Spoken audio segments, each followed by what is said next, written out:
Hello, Scream Demons, and welcome to the Screams from the Basement podcast. This is the scariest horror podcast on this side of the Black Lagoon. Screams from the Basement discusses the best double features the genre has to offer. We also interview the industry's finest, the finest that make our screams become nightmares. I'm one of your creepy co-hosts. I'm Casey. And I'm Sam the Damned, and let's get screamin'. Let's get screaming as we continue a tradition on this podcast, if you will. This is our third year in a row of doing some sort of patriotic themed movie around the 4th of July. And this year is a big one for the United States of America. It is 250 years and maybe counting. I don't know yet. At least we made it 250. That's not too bad. We made it 250 years here in this country. And how do the Screams from the Basement hosts, how do Sam and Casey, how do the Basement Boys celebrate Rock, Flag, and Eagle by watching Jaws 2 and Friday the 13th Part 2? We're watching two slasher movies that are very summer themed and very much feel in that I need to watch this at the peak of summer. And in many ways, the 4th of July is that peak of summer. Yeah. It's pretty, like, these are just great summer horror movies in general. Yeah. But, I mean, the 4th of July doesn't play into, like, either of these super well, but they are, like, it's like the height of summer kind of movies. And you can assume that Jaws 2 is set around the same time as Jaws 1, which is a 4th of July movie, so, you know, the beach will be open by the 4th of July. Yeah. Yeah, exactly. And we covered the first Jaws 2 years ago. We watched Jaws and Cruel Jaws together. Go back and listen to that episode if you have not. Last year we covered The Prowler and Uncle Sam as part of our 4th of July episode, which are two, like, military-themed slashers. And this year we're jumping into a sequel. I think we probably talked about it back when we did that Jaws. Thus the reason we wrote down, let's do Jaws 2 sometime. One, because we're both fans, and two, we're like, well, we got to cover at least Jaws 2 on the podcast. We covered the first. Oh, yeah. I don't know if we'll cover 3 and 4. I'll be honest. I'm going to push hard for 3 and 4 at some point on this show. I've never watched 4, actually. My hands are clean of this. But I am an unabashed Jaws 3 defender. I love that terrible movie. It's not good. I'm not gonna argue with anybody and say, like, oh no, it's a masterpiece. But you know, I like Jaws 3. I think it's got enough there to laugh at. Are we going to cover Randy Quaid horror movies? No, Dennis Quaid. Sorry. Yeah, Dennis Quaid. Yeah. Wrong Quaid. Probably the worst Mike actor in the entire franchise too. As Mike Brody, he's my. Now look, I guess I haven't watched the 4th one, but I think Lance Guest plays Mike Brody in that, and I'm like, I can't hate Lance Guest in a horror movie, so... Pause the podcast. You've never seen Jaws the Revenge. I've never seen Jaws the Revenge. I've never seen the This Time It's Personal one. I have seen clips. I know that the shark roars at a certain point like a lion. It roars like a lion. And I do love that. I love a good roaring shark. Well, listeners... Let's hear it. Sound off in the comments wherever you're listening. If you're listening on Spotify, does Apple allow podcast comments? I think they might now. I don't have Apple. But YouTube, people watching on YouTube, let us know. Should we cover Jaws the Revenge? This time it's personal. Next 4th of July season. Is that when we cover Jaws the Revenge? I don't know what we'd cover it with, but is that when Sam finally lets it roar in the ocean? Maybe we just do a Jaws 3 and 4 double feature and oh god. Let us know. Like a good time to me. If y'all are down for it, we'll do it. Let us know. But the topic for today is Jaws 2, Friday the 13th Part 2. And why did we pair these together? Besides being set in the summertime, Jaws 2 is really a Friday the 13th movie. Yes. It's a Absolutely it slasher is. movie with a shark. Yeah, it is. Like it has the same pitfalls as so many of the Friday the 13th movies. Being like you don't really know who any of the characters are. Like sometimes there's pacing issues where it's like, wait, why have we gone this long without a kill? Like what are we doing here? But like at the Then end of they the throw in day, random characters for a kill. They're like, well, we yeah, haven't had a kill in a while. Let's throw in this random scuba group so we can get some right, action going on. yeah. But like I really I think Jaws 2 is a really underrated sequel in horror, if I'm being honest. It is not the first one. Like, what movie is? Like, But what Jaws is. movie? What movie is like Yeah. Jaws? To me, the first one when we talked about it there is an unequivocal masterpiece. I think it's a perfect movie. I think there's very few perfect movies to ever exist, but Jaws is one of them. Absolutely, it is. Yeah. Jaws 2 is not Jaws one 2 of is those. not a perfect movie by any stretch of the imagination. But it's a really fun sequel. Yeah, it's a very entertaining one. Like, I'm very. I mean, we'll get into it more, but like, I find it so funny that Roy Scheider didn't even want to come back for this one and literally was just there to fulfill a contractual obligation and apparently was a pain in the ass on set because he's actually giving a really good performance in this movie. This is one of my favorite Roy Scheider performances. I think it goes toe to toe with his performance in the first Jaws. I really do. And a Night Game. Yeah, sure. Well, yeah. This is Roy Scheider year, baby, on the Screens from the Basement podcast. We're just going to cover all the Roy Scheider movies. I'm just Watch glad out. that this Roy Scheider movie is actually worth watching.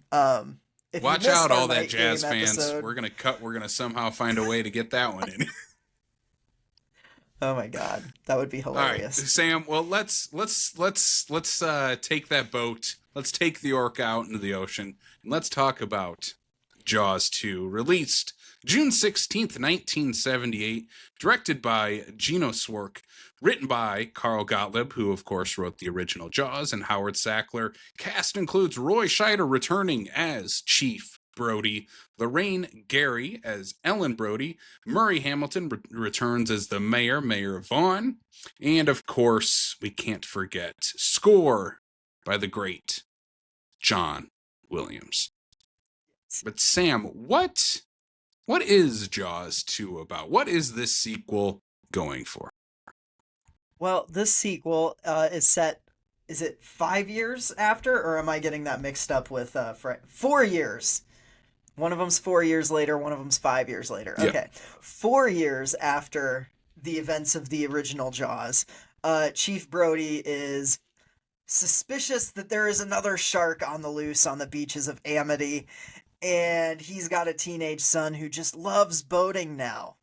And his teenage son with all of his dipshit friends are always boating while there's a literal shark on the loose.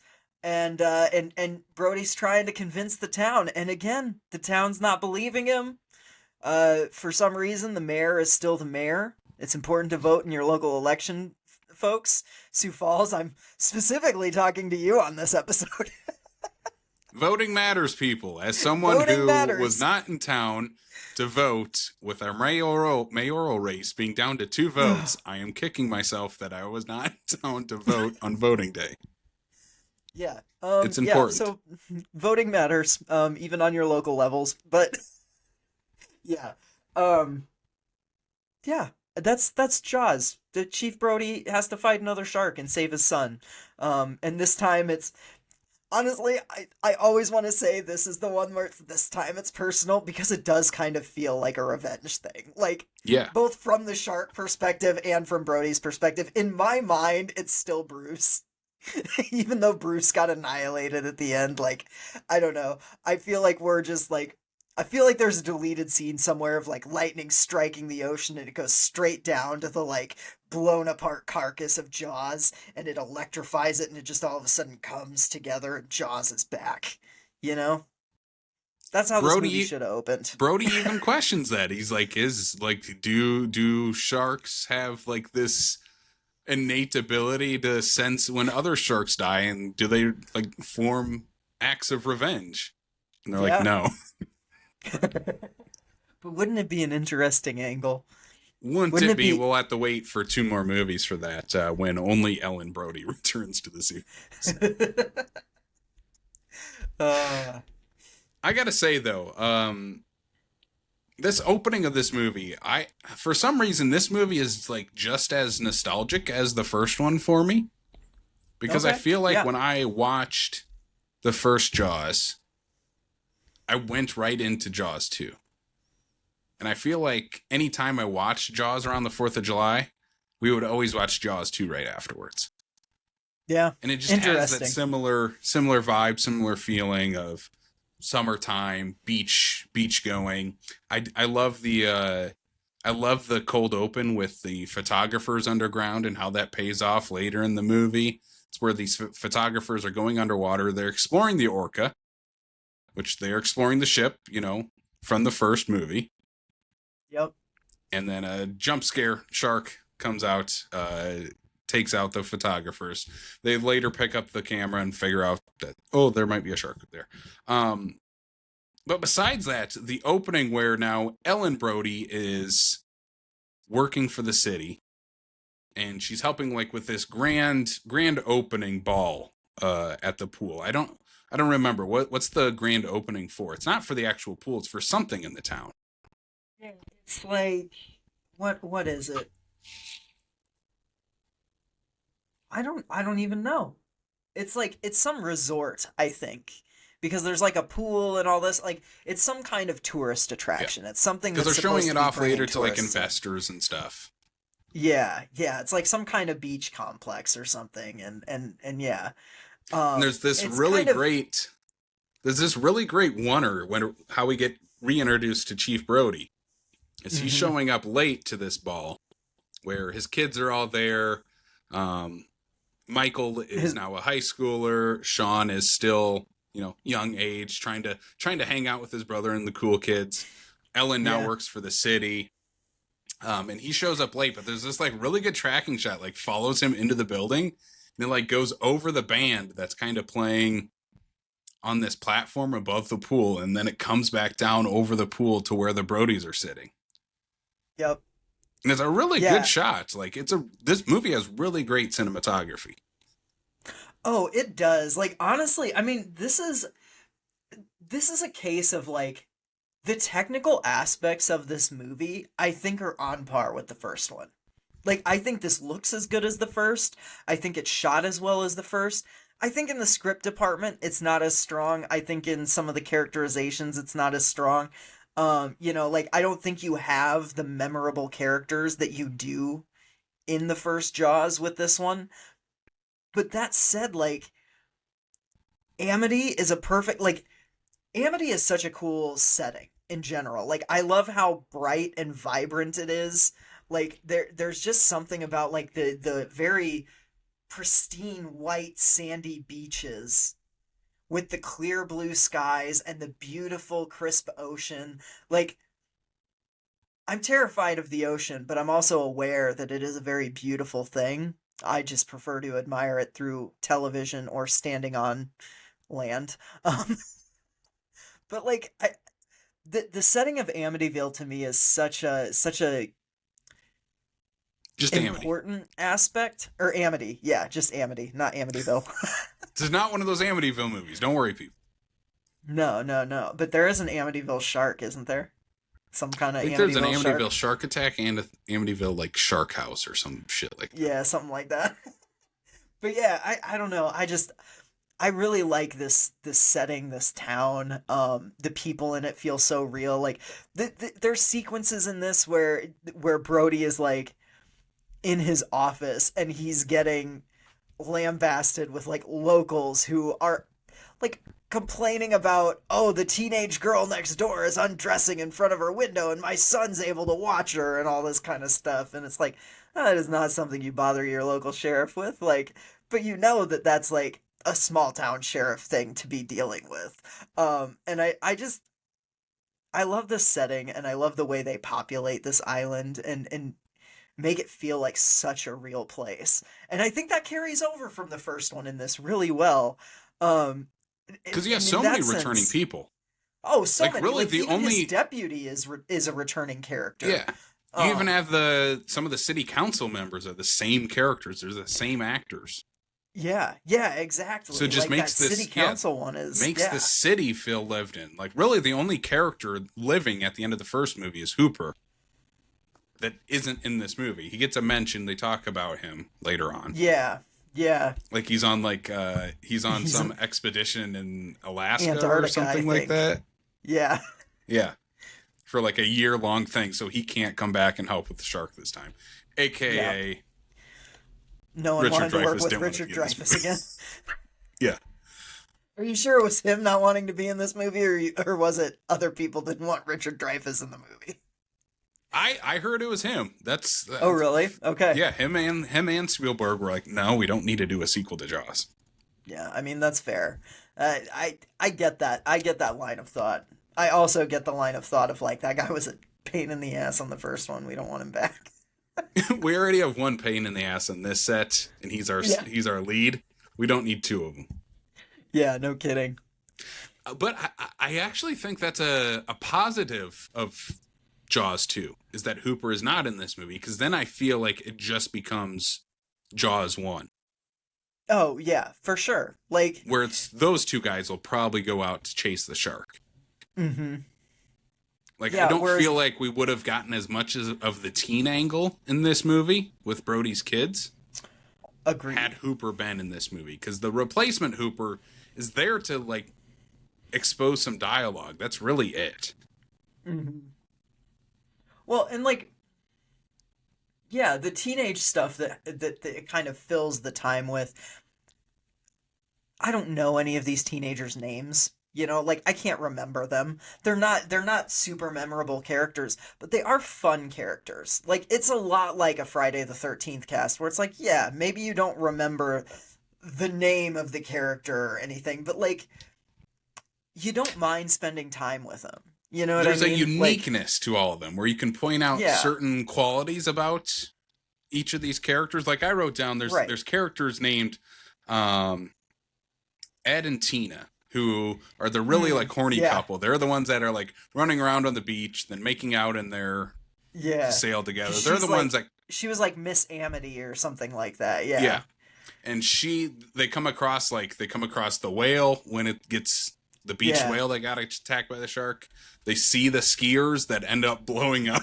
We got to talk about that scene. Yes. But I look at them and I'm like, they just look like Peter and Marcia Brady. That's all I can think of with those two. They look exactly like Brady Bunch characters.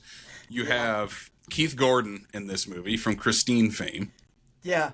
Babyface Keith Gordon. Like, Babyface he is Keith Gordon. So young in this. Also, Kind of he a looks, like the jokester sidekick character. Yeah. He's with the the Napoleon.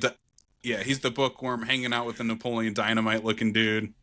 Yes. Oh my God. I love those two and their dynamic because they're kind of the nerds. Like at one point you see Keith Gordon. He's on his little skiff. He's reading reading a book, and someone comes by and splashes him and gets water all over the book, and he's just kind of like, whoa, you know.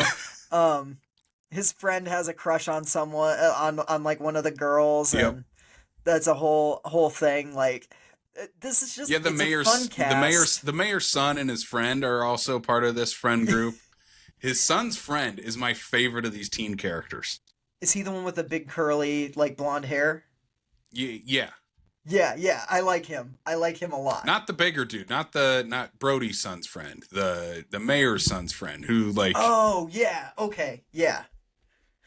who he's like trying to console his friend the entire time. He's like, "Do you want to talk about it?" Like when the Yeah. girl goes to hang out with Brody's kid, when Chief Brody shows up at the end of the movie and he ends up climbing up on the rocks, he's like, "Oh, thank God I made it." Yeah. Yeah. So they're very much like Friday the 13th coded characters, Yeah. teenagers, For sure. but that's okay. And it's crazy because this movie came out 2 years before the original Friday the 13th. Like this came out in 78. It came out the same year as Halloween. Yeah. So like the slasher formula hadn't even really been popularized yet, and yet this movie has so much of that like slasher element that you saw a lot of in the 80s, you know? In a lot of ways, it does feel like a Friday the 13th or a My Bloody Valentine, but with a shark at sea, you know? And I Jaws just, 2 did it first. yeah, yeah. We have to talk about the ski scene that I brought up, because this scene is so funny. The scene that Cruel Jaws rips off. Yes. Yeah. So there's this sister mom friend who's driving this boat. Never explained who these characters are. They're just No. and They're just maybe random older tourists, I guess. Maybe. older I don't know. lady driving the boat. Maybe same age, maybe sis. We have no connection to who these people are in relation to each other or anyone else. No. And anyway, one of them's driving the boat, one of them's on the back skiing. The one skiing gets pulled underwater by Jaws. I'm just going to call him Jaws. And in that, the shark then attacks the boat. And somehow in this scuffle with sister mom friend, she ends up like pouring gasoline everywhere. And the boat She's trying to pour gasoline on the shark, but she really just tips it over her own head. Like, it looks on like herself, she's trying to self-immolate. Yeah. And ends up lighting herself and the shark and the boat on fire, and it just explodes. Yeah. And it's so funny. It's so ridiculous. I've said this. It leaves a really cool scar on the shark for the rest of the movie, where he's got like a burnt front end. It's so cool. He's like a fucking Freddy Krueger shark. It's great. It's great. I love this scene because it's so over the top and ridiculous. It's just one of those things where we're like, I mean, I've said it before on the show. I love a horror movie with a practical explosion. And this one is one of the funniest practical explosions in any horror movie because it's totally preventable.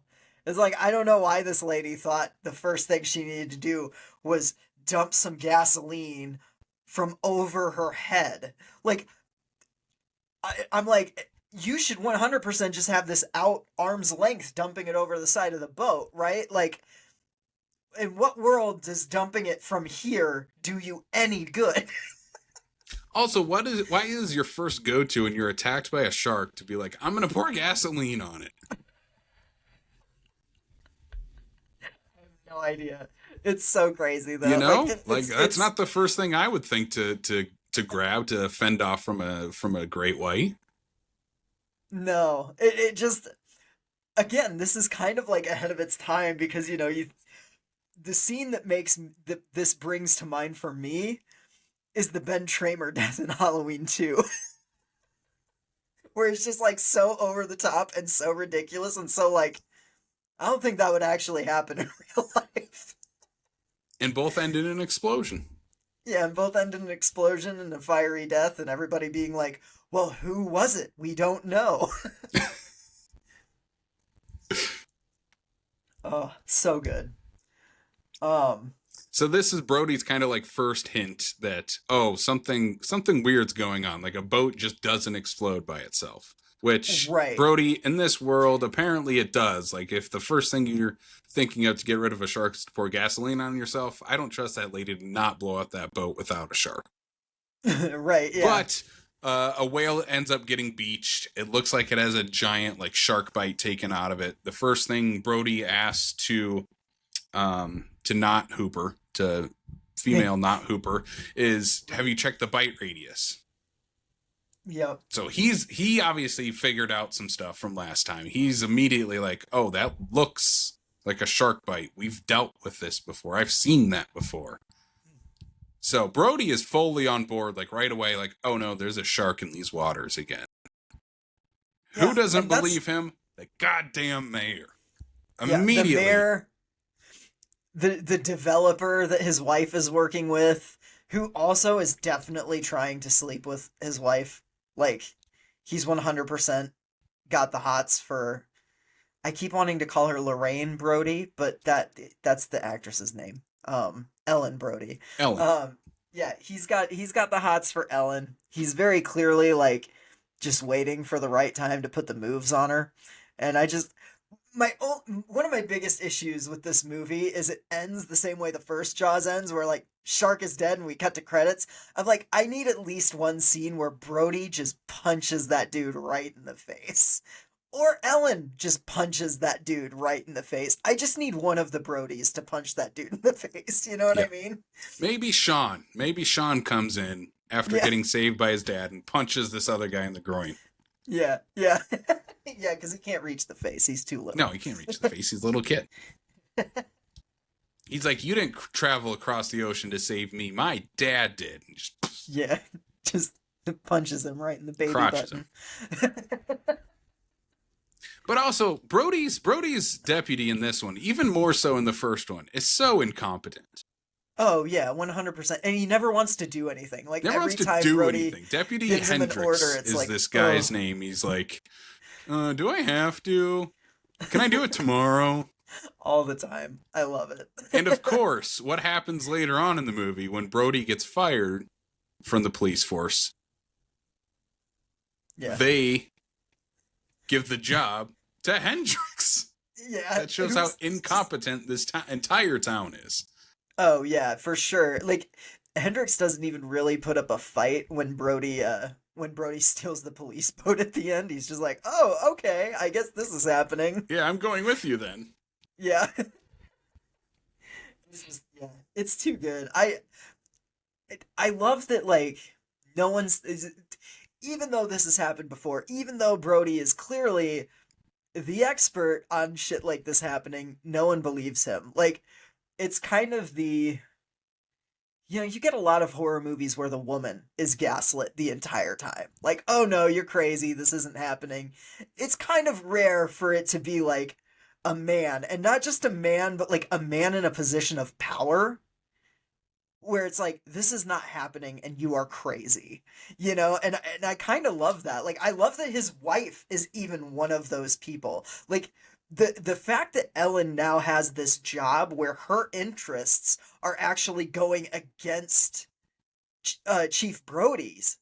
Like I think that's a really interesting dynamic that maybe this movie doesn't like fully explore, but it explores it enough to make it an interesting angle in a sequel where it's like, well, what happens when Brody's own wife, someone who supported him throughout the entire first movie, is now kind of like, "You need to calm down, Chief. Like Yeah. you're not right in the head." Which granted, when we get to the beach scene where he's on the lookout and he sees that bluefish swarm, he unloads a gun with cyanide tipped bullets on a crowded beach of civilians. Like there are kids in the water that he is pointing the gun towards as he fires cyanide tipped bullets. Like it's not surprising that he loses his job after that. No, it's not. It's not surprising, but also couple points to point out here. Brody this time around is on his own. Hooper's Yes. not here to believe him. Hooper believed him right away last time. Quint believed him right away. Quint was like, "No, you guys got a shark out there. You're going to pay me to go catch the shark." They're not here this time. No one's in his corner, unlike the last movie where they were in his corner pretty much the whole time, at least believing that there was a shark out there. Yeah. This time, there's nobody. Like you said, not even his wife is believing him. His kids for sure don't believe him. Maybe his son. I think Sean might. Because there's a scene that we'll talk about when we talk about this scene where he unloads he comes out blasting. Oh, God. That scene but yeah, imagine, after that, think of what happened last time there was a shark on that exact same beach. Yeah. A kid died. A kid his son's age died in that water. Mm-hmm. So, of course, like him believing there's another shark out there. Last time he didn't unload in that shark. This time he's like, that's not going to happen again. I'm going to unload and take this thing out before it gets anyone else. Oh, yeah. Well, and like the mayor, for all of his flaws in the first one, like being very much like, we're not doing this, he's still playing that card in the sequel. Like he's still not a great mayor, right? But I do feel like it allows Mayor Vaughn to have a little bit more layers in this one. Like I feel like he's maybe a little bit more of a nuanced character in this, where he's genuinely, at least this time, trying to understand where Brody's coming from, while also being like, I mean, this is a tourist town. Like we can't do this again. Like Yeah. this cannot happen again. And I think Oh, the but he has problem that is he just has redemption. a He has that redemption, bit of a redemption in the first movie where he's like, my kid was on that beach too when yes, Alex yeah. Kettner dies. So he Mhm. knows that at some point there was a shark, but I think the whole town is like, Brody, you're kind of going a little crazy with this, though. Like, if there was a shark, there would be more than a whale, rolling up on Right. shore. Well, and that's the thing too. I think part of the explosion is funny, and it comes from a place where it's like no human in their right mind would not be the move. But it allows for them to be like, well, that wasn't a shark. Yeah, That was why a would a boat shark explosion. cause that? We're asking that too. As an audience member Right. watching a movie, we're asking, why would a shark cause that? Yeah. Characters in that actual situation are probably asking that same thing. Like, yeah, why would a shark cause a boat to explode? Yeah. Like a shark's not going to cause a boat to explode. A dumb person trying to get rid of a shark in the dumbest way possible is going to make a boat explode, but that doesn't necessarily like that's not a correlation, that any person in their rational mind would make. Um, you know, I think the real damning evidence is the photograph where Brody has a photograph and it is blurry and it's out of focus, but in my mind I'm like, no, that is legitimately like a close up of a shark. Um I see where they're like, again, it's kind of that your mind can see what you want it to see. And yeah, if I that's wasn't fair. thinking shark, I would be like, yeah, that's just, who knows what that is. It's really dark underwater. It could have been something floating around or a fish or something. Yeah, which is fair. Like, and that's what I think this movie does a brilliant job of is like, the first movie is very much like, no, this is a shark.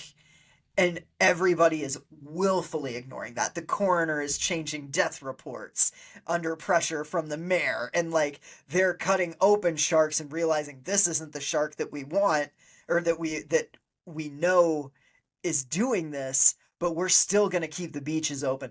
Like this one this time around actually plants that seed of doubt in the audience mind too. Well, not necessarily, but like because we see the shark as the So audience we member. see, here's kind of the opposite of the first movie where Spielberg hid the shark, even though we knew there was a Hmm. shark the first half of the movie. Here, they show the shark very, or I mean, we see it during that explosion.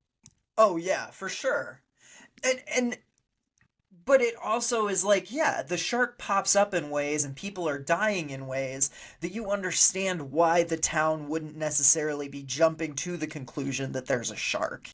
And I think that's kind of brilliant. I There's really like the different angles that this movie finds to, yes, tell a familiar story, because at the end of the day this is still just Sheriff Brody fighting a shark on the beaches of his town, but it's written from a different enough angle to where it feels at least somewhat fresh. still feels character based, and that's the biggest thing I will Yes. give Jaws 2, where Brody is still, we're 100% on board with Brody. He feels like the same character from the first movie. He feels like all those events have affected him in some way or another. Mm-hmm. Oh, 100%. And like Like, Chief, I think Chief Brody's one of the greatest movie characters of all time. From the I first agree. movie into this one, he's not in any of the sequels. He's brought up in Jaws 4, but he's Yeah. not in it. I just think he's one of the greatest written characters in cinema history. Mm-hmm. And one of the reasons that makes it stand out in this movie is, much like the first one, he has a moment with his son, Sean, the youngest son, where in the first one they do the kind of like he's mimicking his dad, the Yeah. kind of doing faces with each other. And when Brody's really down in that movie, and it kind of just brings him back up. Here, they kind of have a similar moment where we talked about no one's believing Brody. He shot at a school of fish. Even his oldest son, Mike, was like, Dad, that was a school of fish, and you're just shooting blindly into the ocean with people around.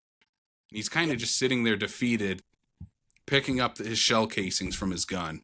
And his youngest son walks up and hands him a shell casing.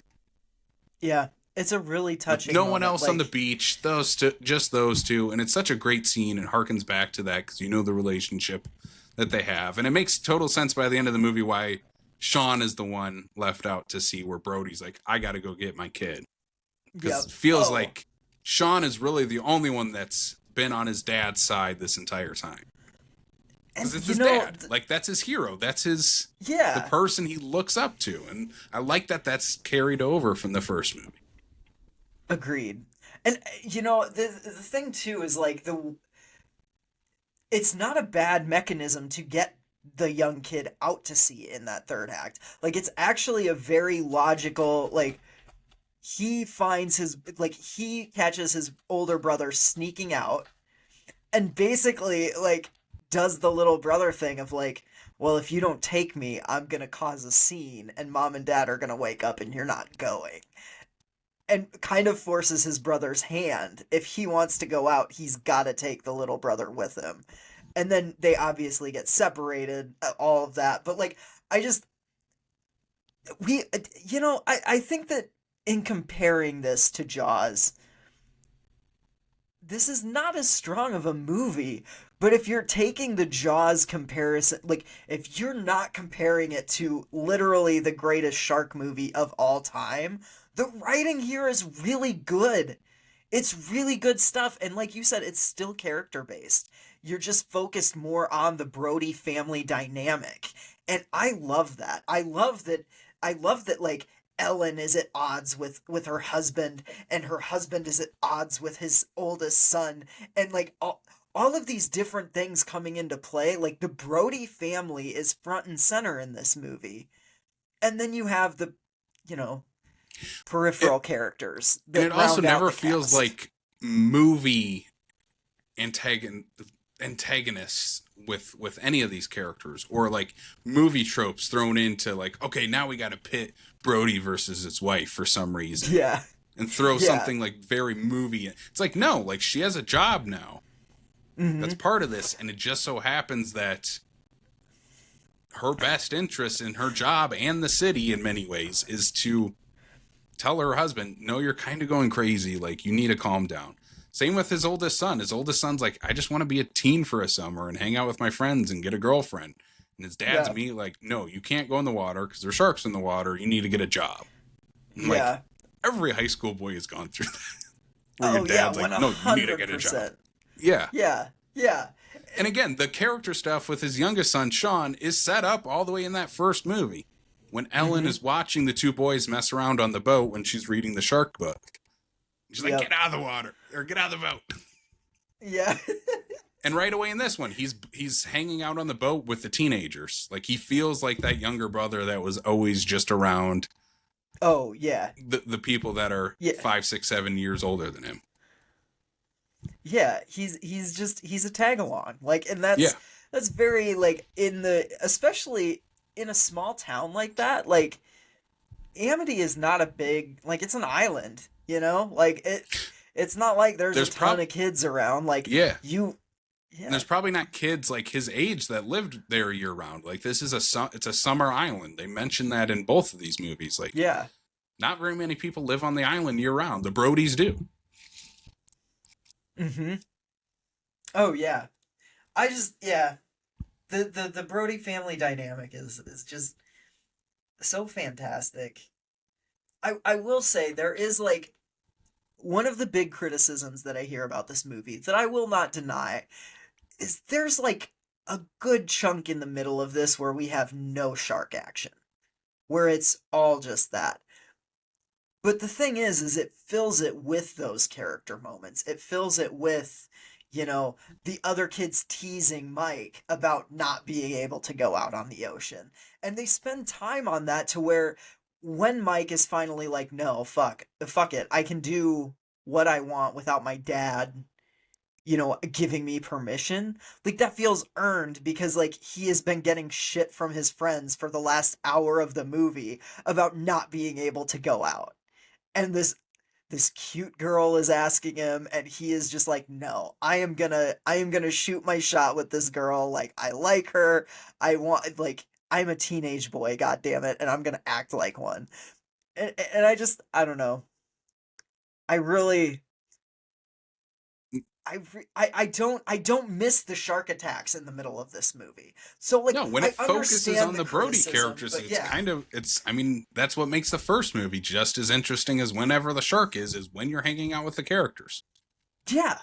And I mean, And this one has there's a great there's a great moment when Mike sneaks out, because he sneaks out, takes Sean with him, where Brody and Ellen wake up, and they're like, well, we haven't seen the boys, they're probably off doing something. And Chief Brody goes into Mike's room and sees that he's just gone, and he just has this smile on his face, Yep.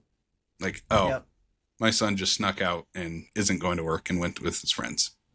Yep. I'm kind of proud of him. Yeah. Well, and that's the thing. Like, Brody never feels like a super vindictive dad or anything like that. Like, he understands that he still has like a teenage son, and he's not gonna hold that against his kid. Um, but yeah, And it's always about the safety of his kids. It's never about hmm like, oh, you it's shouldn't not do about this because you're control. only, yeah, because you're only 17 years old. You shouldn't be doing this. It's no, there's a shark out there and you shouldn't be doing this. Yeah, yeah. Like you understand where Brody is coming from, while also, I mean, there are times where it's like, oh, you could have handled that a little bit better, Chief. But like it's never to the point where it's like, oh, he's a bad dad. You know, he's just a And then in the human third act, dad.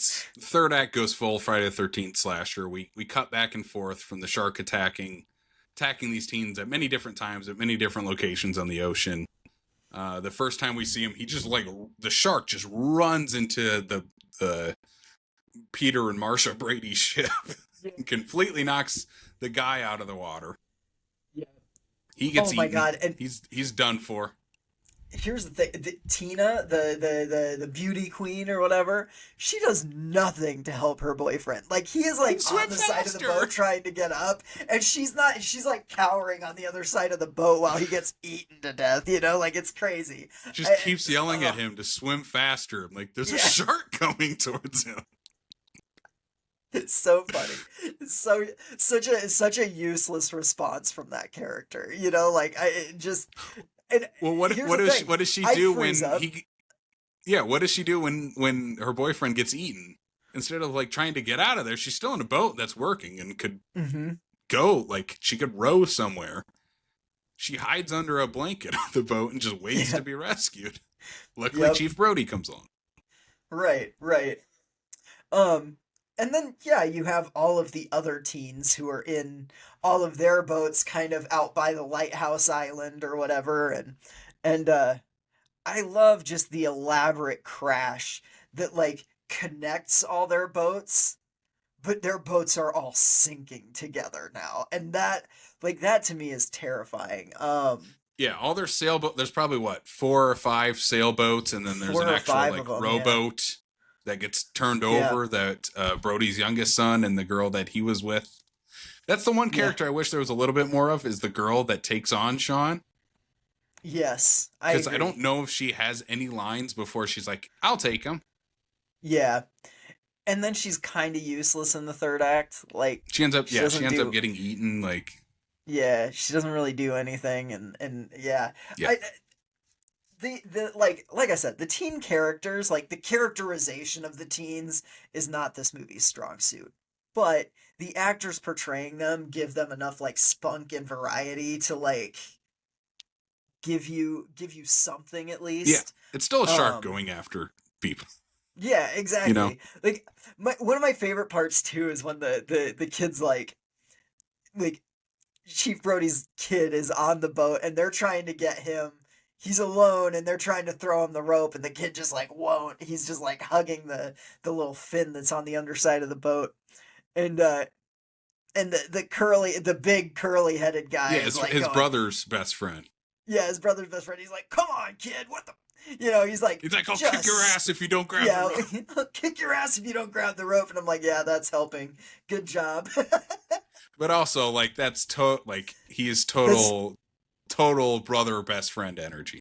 yeah, 100%, 100%. That's definitely in a life or death situation how I would have talked to my best friend's little brother. So Yeah, like I'll come over there and kick your ass if you don't grab this rope.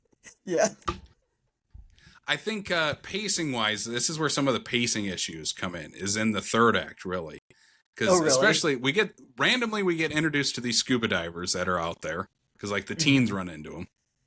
Yep, yep. And then the scuba, like it just cuts at one point to the scuba divers going underwater, Yeah. and they get attacked by the shark. And I'm like, what's the point of this? Who are these people?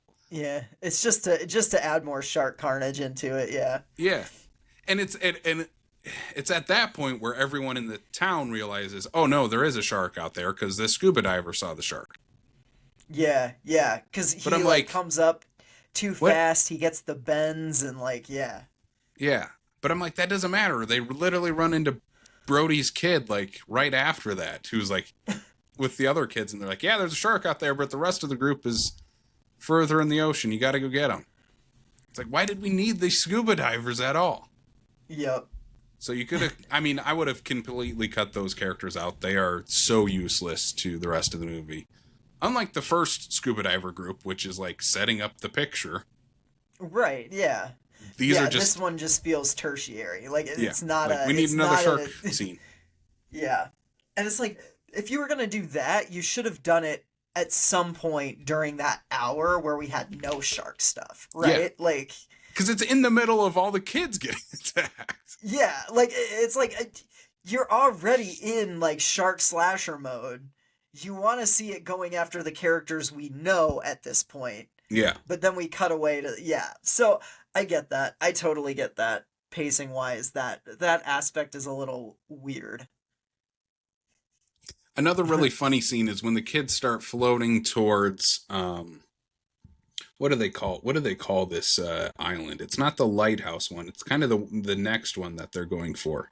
Yeah, I can't remember what it's. Cable Junction. Cable Yeah, yeah, Junction is what they call it. Because it's kind of where all the power to the island comes from. yeah, yeah, and that is a thing that is set up earlier in the movie where like the people who are dragging the ocean to check for bodies essentially accidentally pull up a power line and they're like, oh, we wouldn't want to cut power to the whole island. Um, One thing I will say about this third act as we get into it, like obviously the power line's set up for a reason. That's how they defeat Jaws in this movie. Is the shark bites that like Brody tricks the shark into biting the power line and the Say shark just ah! goes up in flames. Yeah, say ah. Oh my god, so good. Um I just wanted one cut back to the island where like something's happening and all the power goes out. Like I just wanted one and just like someone being like, God damn it, Brody, or something like that. Like I don't know. It has to be the mayor doing something. Yeah, yeah, it's gotta be the mayor doing something and it just goes out. He just somehow knows it's Brody. Yeah. Like he's just like Brody. Yeah. Yeah, I mean the third X one, I think the say ah is not as good Yeah. as smile you son of a bitch, but No. But okay, but also Jaws eats a fucking helicopter in this. It's so good. it Like, does. and that is something that has definitely been like homaged or just blatantly ripped off in other shark movies, countless other shark movies. I can name at least 3 different movies where a shark attacks a helicopter that's like trying to like rescue people on the ocean and it just goes down, you know? And I mean this movie did it first. This movie did it first. Jaws 2 Jaws did it. 2 is an innovator. Maybe not as much as the first Jaws, but Jaws 2 is I genuinely think this movie is maybe not the same level of influential as the first Jaws, but it is still very influential in shark cinema moving forward. Like and I can say this as someone who's watched a fuck ton of shark movies. I have watched the good, the bad, and everything in between, and I can tell you that like watching Jaws 2, I'm like, yeah, just as many filmmakers watched Jaws 2 and have ripped that off as they have the first Jaws, you know?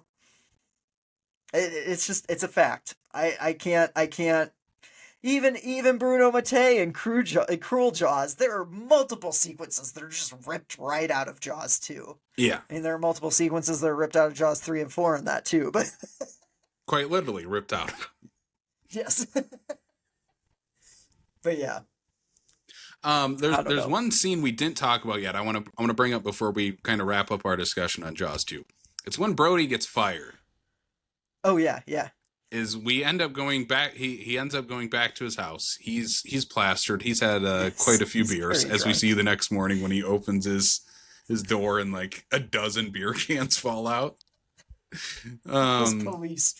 Out of his police truck. But he goes home, pours himself a big old glass of Jack Daniels. But did you notice outside of his house what they have as a planter outside their front door? I do not know. Outside of the front door of the Brody house is one of those yellow buoys that they use to track the shark, where they shoot the thing and it goes flying into the water where they track it. It's one of those giant yellow barrels. Okay. I did not notice that. That's a cool detail. That's a really cool detail. Yeah. I love that. And I like it's again kind of harkens back to that first movie where Brody goes home and is having a drink, and it's the scene where his son starts mimicking him. Yeah. I love that. Yeah. I don't know. Jaws 2, final thoughts. I think this movie's really good. I think it's obviously, and we've said this over and over again, it is not the first movie, and that's okay. But it is a really good sequel. Is it a necessary sequel? Is any sequel necessary? No, but But are we watching another great adventure of Chief Brody and his family versus a shark? Yes, they could have kept making these movies where it is Chief Brody versus a shark, and I would have kept watching them. Instead, 100%. We get Jaws 3 and 4. I can't wait to cover those. I guess we get the Brody family in 4, but Chief Brody's not in. And Mike is technically in 3. I think both of... Mike is in 3, because he's the one that works at knockoff Sea... Is it SeaWorld or is it knockoff SeaWorld? It might actually be SeaWorld. I think it's actual SeaWorld. They might have actually been able to use the SeaWorld name. Yeah. Because I think it was... Because Mike and Sean are in the fourth one. Yes, yeah. But out of 5 shark teeth, I'm gonna bump this up to 4. Bump this up to 4. Yeah. I gave it 3.5 in Letterboxd. No, through this discussion, especially when we were talking about all the character stuff with the Brody family. Now, this is a 4-star. I think this is a really well-written film. Beautifully directed, beautifully shot movie. Sure, it has some pacing issues and then some character stuff, especially with the teenage characters, but I think everything else is really great and, like, in many ways on par with the first movie, or at least feels like a direct continuation for the first. Yeah, I agree. I'd echo all of that. I also just got to add, I love when Keith Gordon pops up in a movie, and I especially love when he's dressed like he's a member of Fall Out Boy circa 2006. So, not the only Christine reference we will have on this podcast either. Yeah, probably not. No, yeah. But yeah, I don't know. I really like this movie. I think this is probably one of horror's most underrated sequels. Like I think if you remember Jaws 2 being terrible and you haven't watched it in a while and you're listening to this podcast, you should 100% rewatch Jaws 2 with fresh eyes, with a fresh perspective. Go into it with an open mind. Try not to compare it to literally the greatest shark movie ever made. I know it's hard because it's Jaws 2, but like, on its own merits, this movie is a ton of fun. It's still got some great character stuff, and I genuinely like it. I like it a lot, and yeah, I'm the same. 4 out of 5 shark teeth. I kind of love this movie. And I could see myself just like popping this one on as a comfort movie as much as I do the original, you know? It's that good. So, yeah. Not a masterpiece, but a solid 4 out of 5. Jaws 2. Bigger Jaws. All right, Sam, let's get to our first ad read of the show before we move on to the second film of our summer-filled double feature. Yeah. Help! The Basement Boys are trapped in an abandoned amusement park and need your help. The best way to help the horror-loving fiends is by joining our Patreon. By joining Patreon, you get bonus perks that you cannot find anywhere else, including monthly bonus podcasts like our top 5 physical media box sets in each of our collections, vlogs from our horror collections, and exclusive movie reviews. Each subscription to Patreon helps the Basement Boys escape Old Man Marley's amusement park, and you can join by scanning the QR code on your screen or visiting patreon.com/screensfromthebasement, link in the episode description. And thanks to our patrons for being patrons to the podcast. We appreciate you. You guys rule. We got cool stuff. Planned for the month of July. So stay tuned. Yeah, we do. It's going to be a fun month on Patreon. So make sure you join us there. And we're not always talking horror on the Patreon either. A little tease maybe for July's bonus podcast episode. Yeah, it's going to be... July's Patreon episode is going to be a ton of fun because it is something that we don't get to talk about on the main feed. So, yeah, tune in. All right, Sam, back to formula. Let's go to our next movie. Yes. Friday the 13th, Part 2.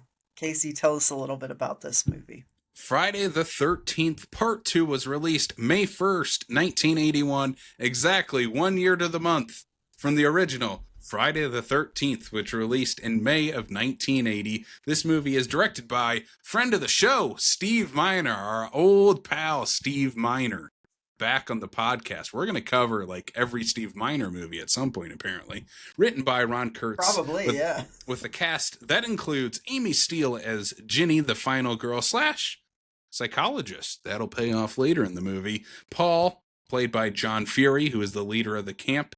Adrienne King returns from the first movie as Alice. Steve Dash and Warrington Gillette share their roles as the one Jason Bloody Voorhees. And we get a small little cameo by the great Betsy Palmer as Pamela Voorhees. Sam, what is Friday the 13th Part 2 all about? 5 years after the massacre of the first movie where Pamela Voorhees got decapitated. Actually, rewind, 2 months after that massacre, Alice gets just fucking killed by a man who we don't quite see. In a really kind of awesome cold open. I love that cold open. We'll get into it. But 5 years after that, Paul is opening up a new summer camp with his girlfriend / assistant Ginny, and they've got a whole new group of counselors, and when they get to the lake, they don't find out. They know that it's the same lake that murders happened on. And they're playing pretty coy about it, but then murders start happening again, because this is a Friday the 13th movie. Who's doing these murders? Again, it's another underwhelming whodunit. Kind of. This movie kind of wants to be a whodunit, but it kind of doesn't want to be a whodunit. Anyways, it's up to Ginny and her child psychiatry skills to stop this masked killer from killing more of her friends. Friday the 13th Part 2. There's not a plot to this movie. It's a Friday the 13th movie. It's a Friday the 13th movie. Teens go to a camp and get killed. Teens go to a camp and get killed. Actually, half of the teens go to a camp and get killed. The other half go into town to get drunk and stay survive. and party. Oh my god. That's my favorite part of this movie, is that half the cast just fucks off halfway through. Actually, I did notice on this watch, I've watched this movie so many times. I realized that this was my 5th time logging it on Letterboxd. Yeah. But like, all the characters that leave, save for, is it Ron, the redheaded guy? Ted, yeah. Save for Ted, all the characters that leave and survive are characters of color. I'm like, Friday the 13th Part 2, more progressive than we give it credit for. Steve Miner, the original Jordan Peele. God. I can get canceled just for saying that. I'm joking because none of the characters of color have any lines of dialogue. I thought that's what you were going to say, because Ted is the only one that survives that has any line of dialogue. Oh, yeah, 100%. Like, yes, when I say characters of color, I mean extras of color. Because they don't have any lines. I'm not, but I don't know. Just an observation on this this time around. I have quite a few observations in this movie. This might be the most observational Friday the 13th movie that we just got to talk it through together and figure out what's happening here. Yeah, 100%. I mean, our timeline already, from people talk about the Friday the 13th timeline all the time, especially in the horror world. It's this Texas Chainsaw Massacre is compared to like the X-Men timeline of like which one's crazier, which one makes the less amount of sense. I would say the one that gets off the tracks the quickest is Friday the 13th. Why would you say that? Because right away we're already thrown into this movie takes place 5 years after the original film, correct? Casey, I can't hear you all of a sudden. Can you hear me now? I can hear you now. Okay. Weird. Just cut out for a minute, I guess. I think Jason was possessing this.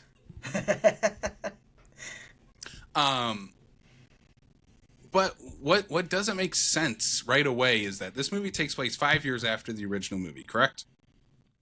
Yeah. I mean, according to everything, yeah. According to the story he's telling, this movie takes place 5 years after the original.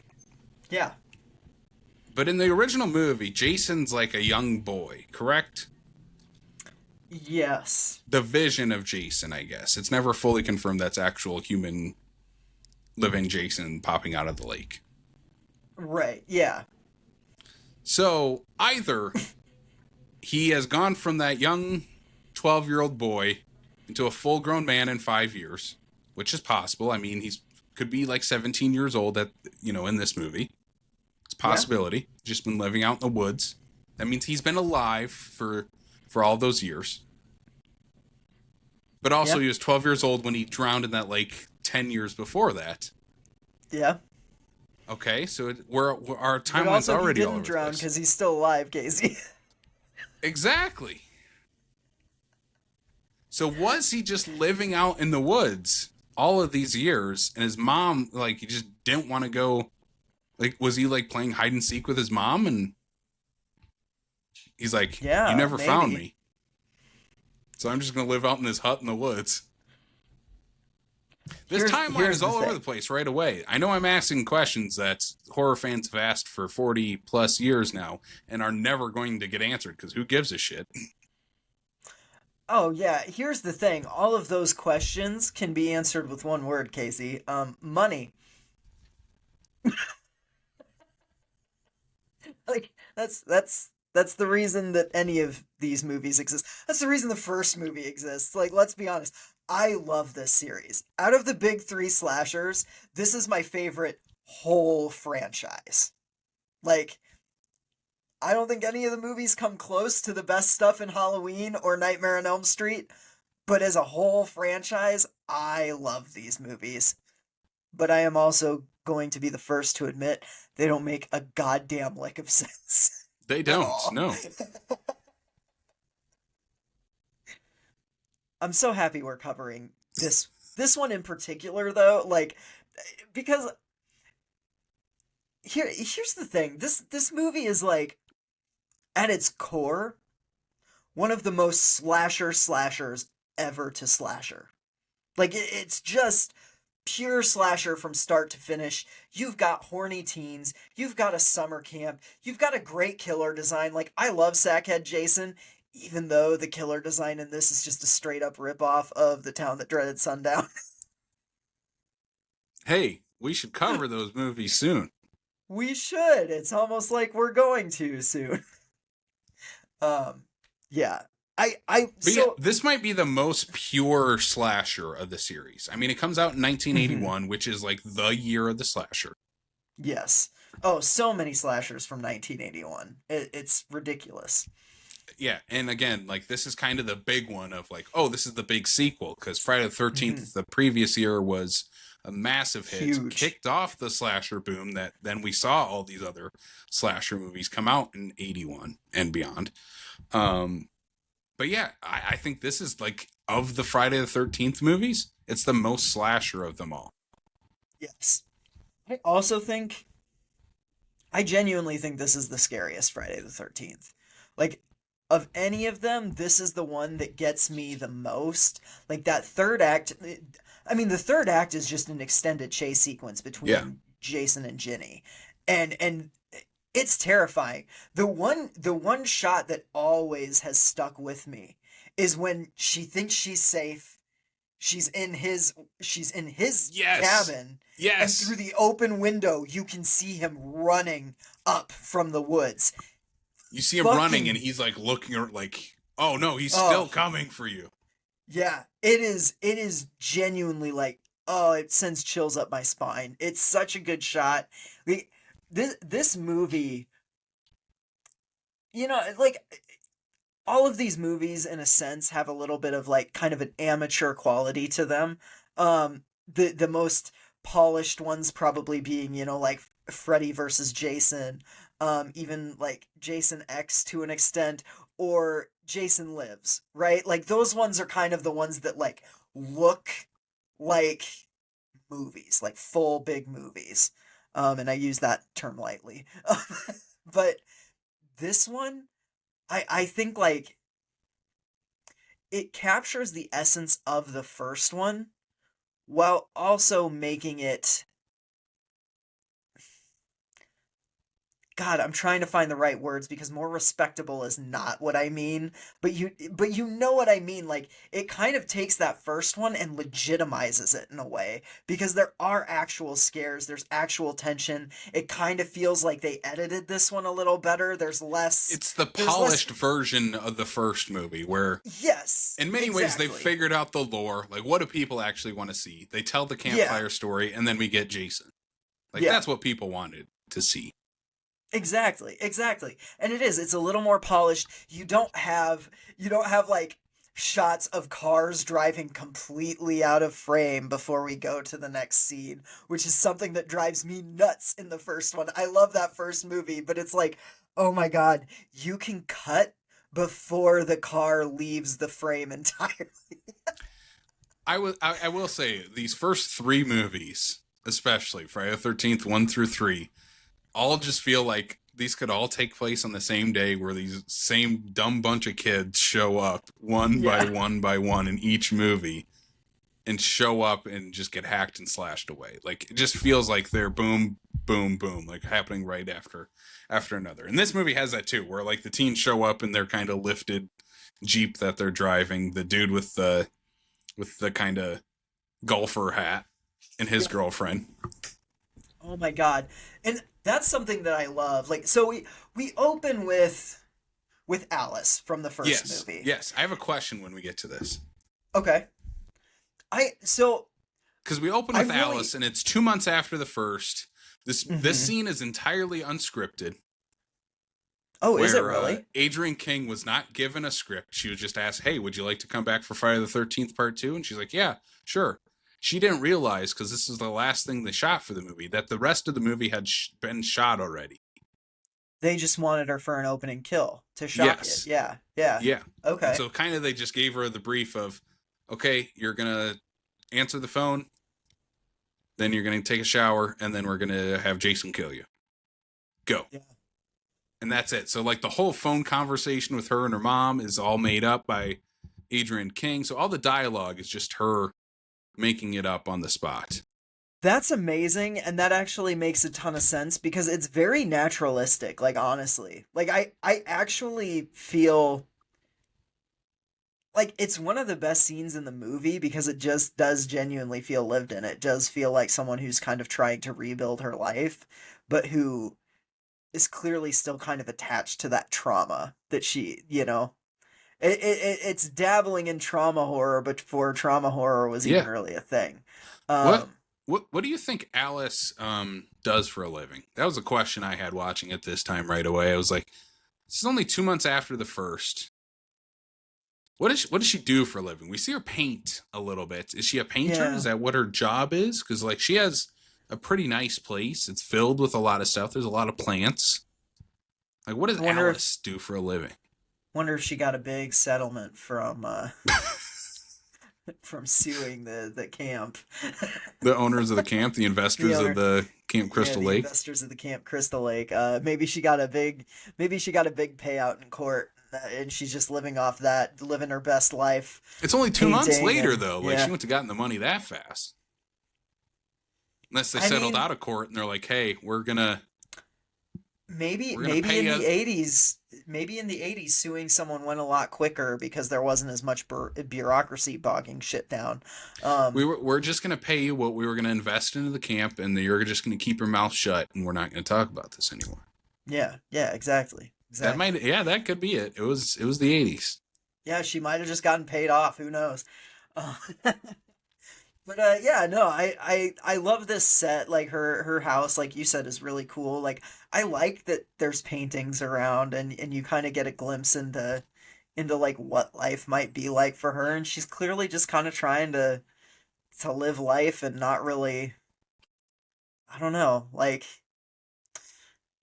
it's kind of heartbreaking when she dies, honestly. Like, and part of it is, I think Ginny's the best final girl in this whole series, and I genuinely think like Amy Steele is one of our best like final girls between this movie and April Fool's, like April Fool's Day. Like I think Amy Steele is awesome, but I also think like Adrienne King is a phenomenal final girl, and you know, you get the one of my favorite things about the Friday the 13th movies is the like previously on reels that start with like almost every movie. And you get the whole fight between Alice and Mrs. Voorhees while she's dreaming. She wakes up, she does the phone call, she gets killed. And it makes it kind of shocking. Like you're like, oh, we're gonna follow her for a little bit. The first time I watched this movie, I was like, oh, it makes sense that they'd bring her back. You know, maybe she'll be, you know, someone who comes in and helps this new group of campers fight off, you know, whatever is coming for them. And then they kill her. It is kind of a precursor to that, like, you know, Scream opening with Drew Barrymore. Yeah. Maybe to a lesser extent, but I you know. It's definitely not as obnoxious as Friday the 13th Part 3, where that one just shows like the final 10 minutes of Part 2 in full. Yeah, and then just moves on. Like Amy Steele doesn't even come back for that fucking movie. No. So it's crazy. Yeah. Hey, I mean, if we ever cover Jaws 3, you know what Jaws 3 was in? It was in 3D. That's true. We could do a 3D sequel. Yeah, so maybe next summer that's what we do. Maybe next July we do Jaws 3D. We take it into the third dimension. 13th 3D. Take it into the third dimension. I want to talk about the characters at the camp, because this might be the most memorable group of teens at the camp for me. I love this cast of characters. Okay, so we gotta talk about him. Paul is the guy who's leading the camp. He's kind of rallying the troops kind of camp leader, but like also like super fun. He plays a prank at the campfire. Yeah, I would say so. I think Paul's a dick. I think he's a dick to Jenny. He's a dick to Jenny. Yes, I will 100% agree with that. But to everyone else at the camp, he's like with Jenny. He's like the cool camp counselor fitting in with the rest of the kids, which I'm like is pretty phony, but like also like if I had to work at a summer camp, sure, let's have that guy, because he bails the two people out that break into Camp Crystal Lake. Like he doesn't reprimand them at all. They're my favorite. They're my absolute favorite. I love a young horny couple who is just there to like make some money and have sex. Yeah, make some money and bone. Yeah, exactly. Like is it Jeff and Sandra? Is that their names? Yep. Yeah.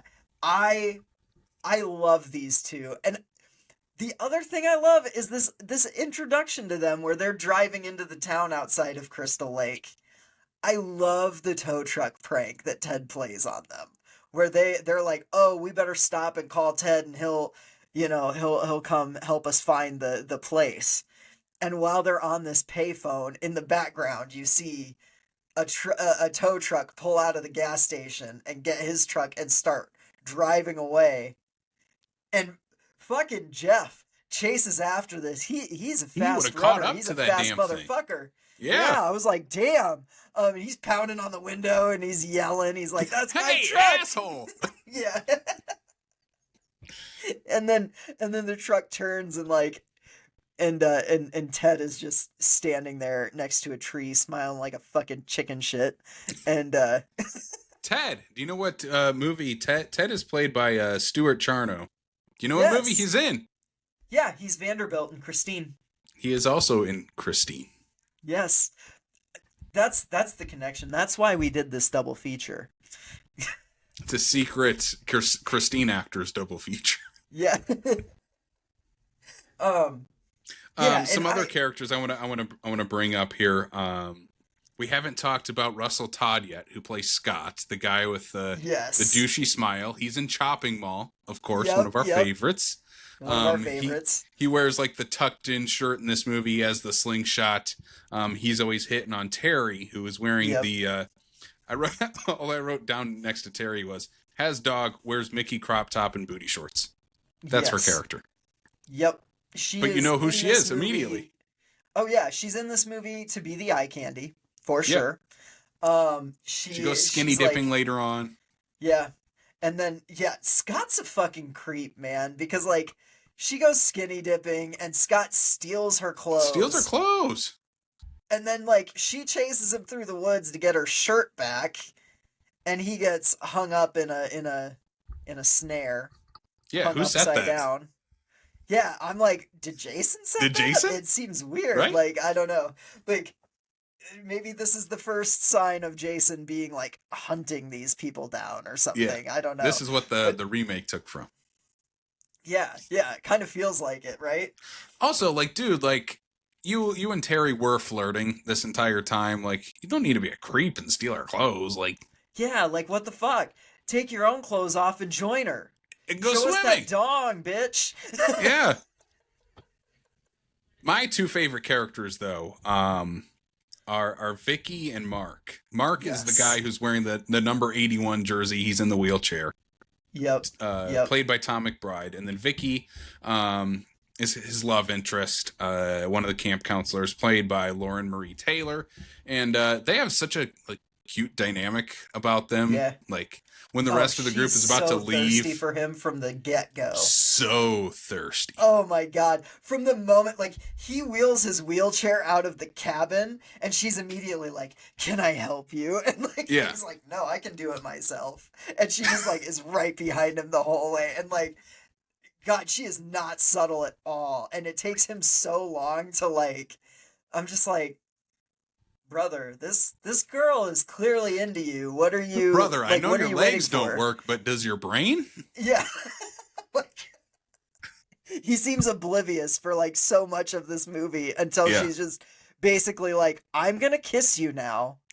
I want you to come upstairs and fuck me.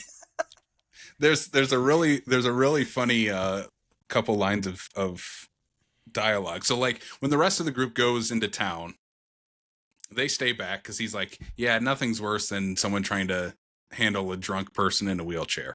She's like, okay, well, I'll stay back with you. Yeah. And so they decide to like stay back and play games. And I don't remember what, I think they're playing dominoes, I think. And Vicky's like, all right, like we should play for something. And he's like, what do you want to play for? And she just like leans over and she's like, position. Yes.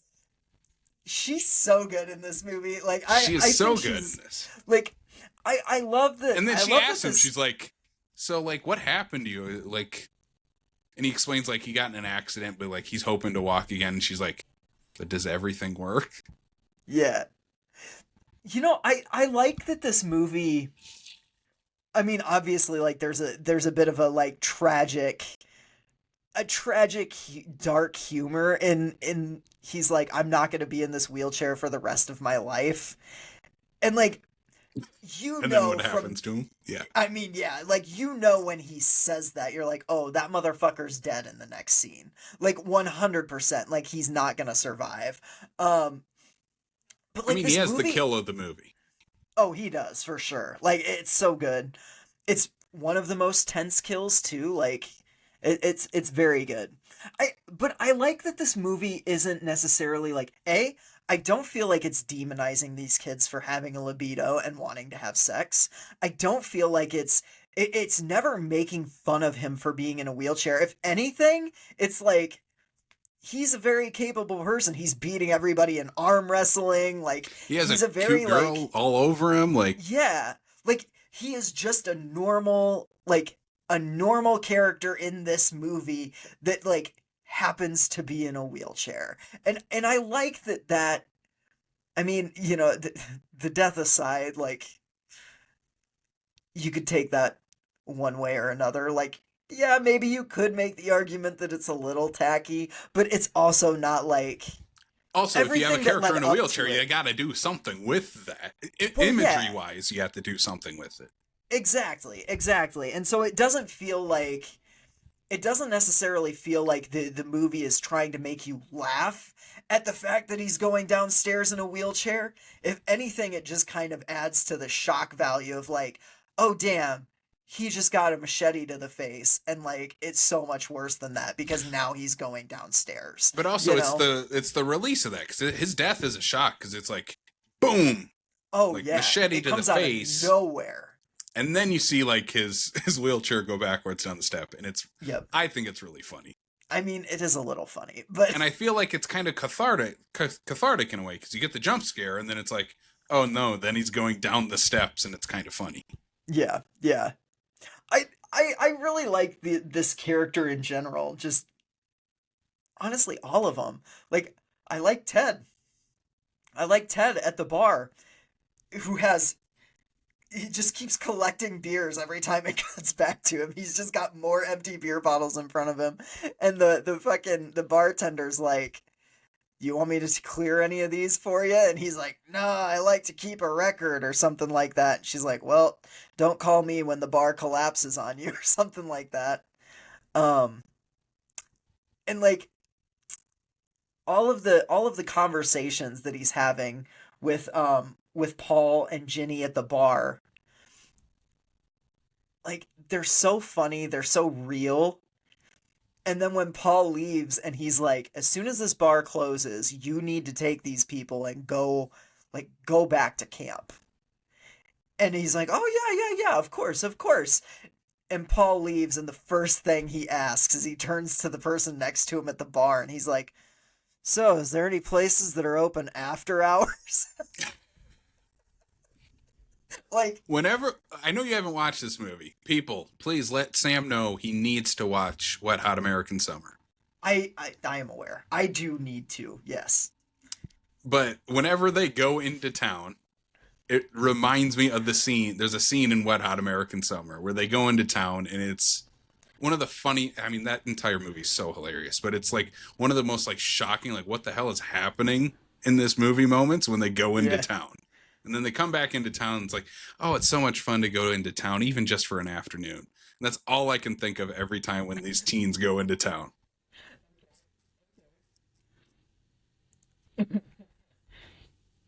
Yeah, so that's like our cast of characters. We kind of jumped around There's plot wise a little bit, but there's one more character we got to talk about because we're almost in the third act anyway. is it Crazy Ralph? It's not Crazy Ralph. I don't know if I need Crazy Ralph in this movie. Hot take. I don't think you need him in this movie. I think his kill is kind of cool. Yeah. With the razor wire around the tree, but like, yeah, He's not I even agree. really that much of a harbinger of doom, at least as much No, as he is in the first one.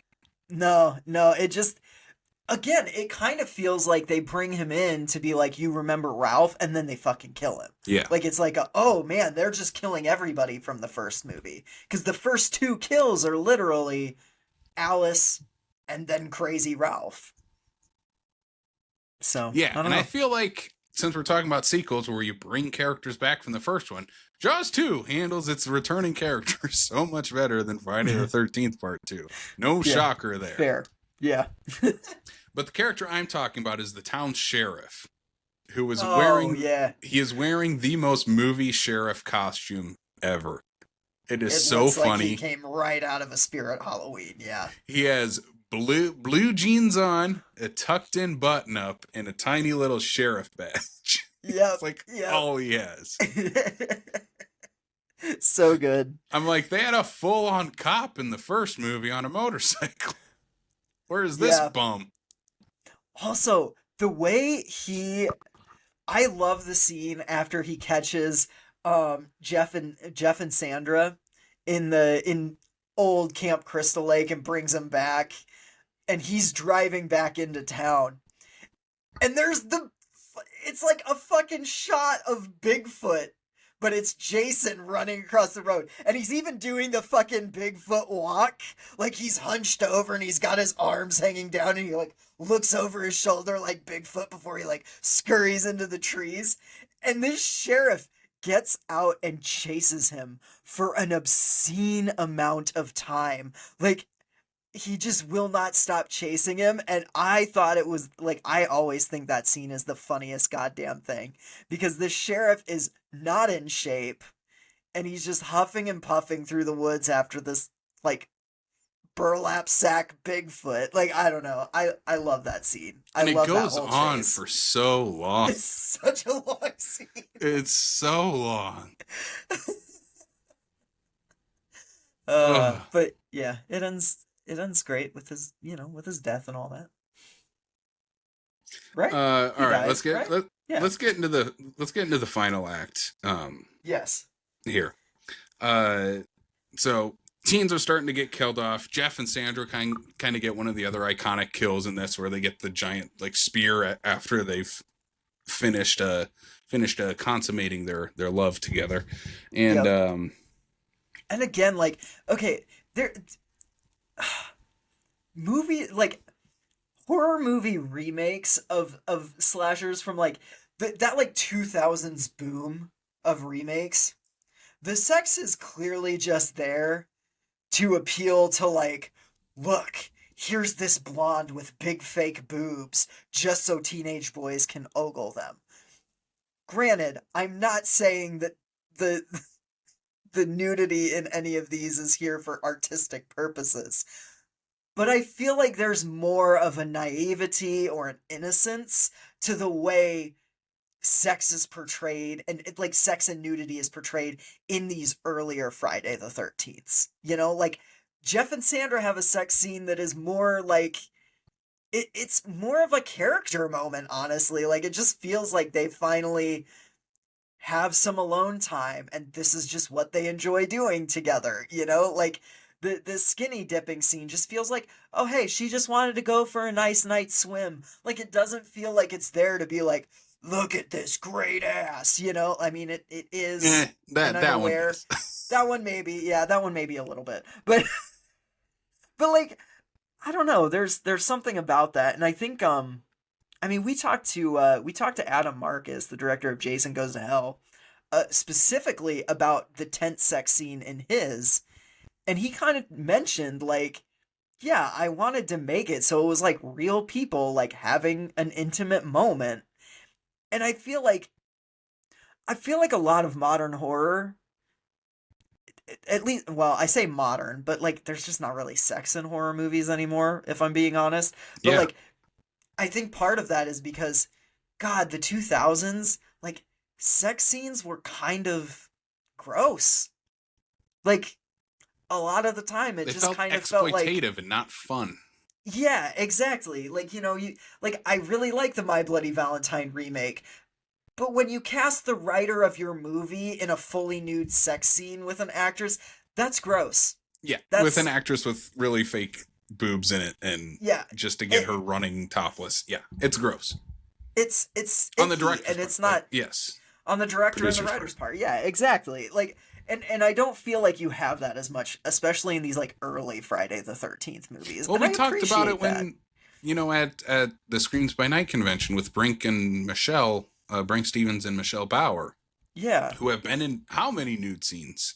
Oh yeah, all the time. You know, Like, all the time. Yeah. And they talked about it like it was fun to be in these movies. Like the Mhm. sets were fun. People made it fun. It was a fun thing to do. It never felt exploitative. Yeah. Like it And felt I like you would were making. Yeah. I would say even though the skinny dipping scene, for example, might be Oh, pretty male gazy. Yeah. pretty male gazy, it still feels like a fun scene. Yeah. For sure. Versus For sure. if you had that in like 2004, then versus the 2009 Friday the 13th, where it's just like, look at these big fake boobs every Yeah. like half hour. where literally a character says that. Yeah. So yeah. I don't know. There's just something quaint, I guess, about the way sex is portrayed in this Yeah. movie. So in the third act, there's a really great jump scare in this third act. When Ginny Oh. is back at the cabin, she's discovering like what the heck is going on in this place. And she walks into one of the rooms and she sees like a body like laying down, and she pulls the cover off and it's Jason, and he pops up. He's like right there, like one-eyed in his sack Jason. Yep. And for the rest of what, probably 15, 20 minutes, Yeah. It's just him chasing Ginny. That's it. Yeah. Yeah. And like it's terrifying. There's a scene where she's like downstairs and she's like, Paul, someone's in this house with us. And you see Jason come up on Paul, but Paul does not see Jason. And then Jason just fucking beats the shit out of Paul, and you think, well, he's dead. And then he's not. But like Kind of like a lot yeah. of things in this movie. There's a dog that goes missing at one point. Yeah, and that they we even see show a dead. dog corpse. Yeah. But then the dog's alive at the end, so it's like, was there just a We'll similar talk. dog running around in the woods? We'll talk. No, it's Or the was same the dog. dog reanimated? It's the same The dog. dog, It's the the same- dog got struck by a lightning. The dog got like, struck then by it- lightning yeah. after it got a pole shoved in it. Yes. Yeah, exactly. Weird magical properties dog in is a that deadite. in that Crystal Lake soil.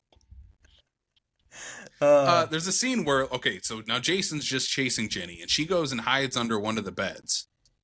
mm-hmm. Okay? And Ginny sees this rat run by. And Yep. Jason, like, sees this pool of liquid start to come out from under the bed. Correct. Yep. And that's Yep. how Jason knows, oh, there's somebody underneath there. Yep. Here's the question. I think Ginny is scared and she pees. Is that what happens, or is the rat peeing? I don't think the rat's peeing. I think it's just a combination of like, I'm already hiding. It's not really explained very well, but I think Ginny might have a rat phobia because the rat like runs past her and that's when you see it. And I'm like, that's too much liquid for a rat. She was drinking a lot at the bar. Yeah, it's true. She might have broken the seal. I do think it's Ginny that pees. Okay. And obviously, like, that alerts Jason. And I love how fucking sneaky this is because he, like, opens the door and lets it swing shut and she thinks he's gone. And she comes out from under the bed and he's just standing on a fucking chair. Like, she can't see his feet and she comes out and, yeah, he's hiding in plain sight up on a fucking chair. And he jumps off with his goddamn giant pitchfork. And this pitchfork must be made of fucking glass because he hits the floor with it and it just crumbles in his hands like it's in pieces. Pitchfork overalls in the one-eyed sack might be one of my favorite Jason looks. I love this. Oh yeah. And it's hilarious because maybe it's not I think it might be Dark Knight of the Scarecrow is the poster that I'm thinking of, where it's the burlap sack and the overalls and the pitchfork pointed right at you. Like, it's just a great look. Like, yes, it's derivative, but like, it's terrifying. Like, I think it's the scariest Jason look. I love it in Dark Knight of the Scarecrow. I love it in The Town That Dreaded Sundown. Like, burlap sacks are terrifying when they're placed over the head of a hulking. Yeah. Yes, the strangers, exactly. Like it's just a great look. Love it. I love that Ginny like pulls out a chainsaw during this fight too, and is like coming at Jason with a chainsaw. Chekhov's chainsaw that she was using earlier to chop firewood with. Yeah.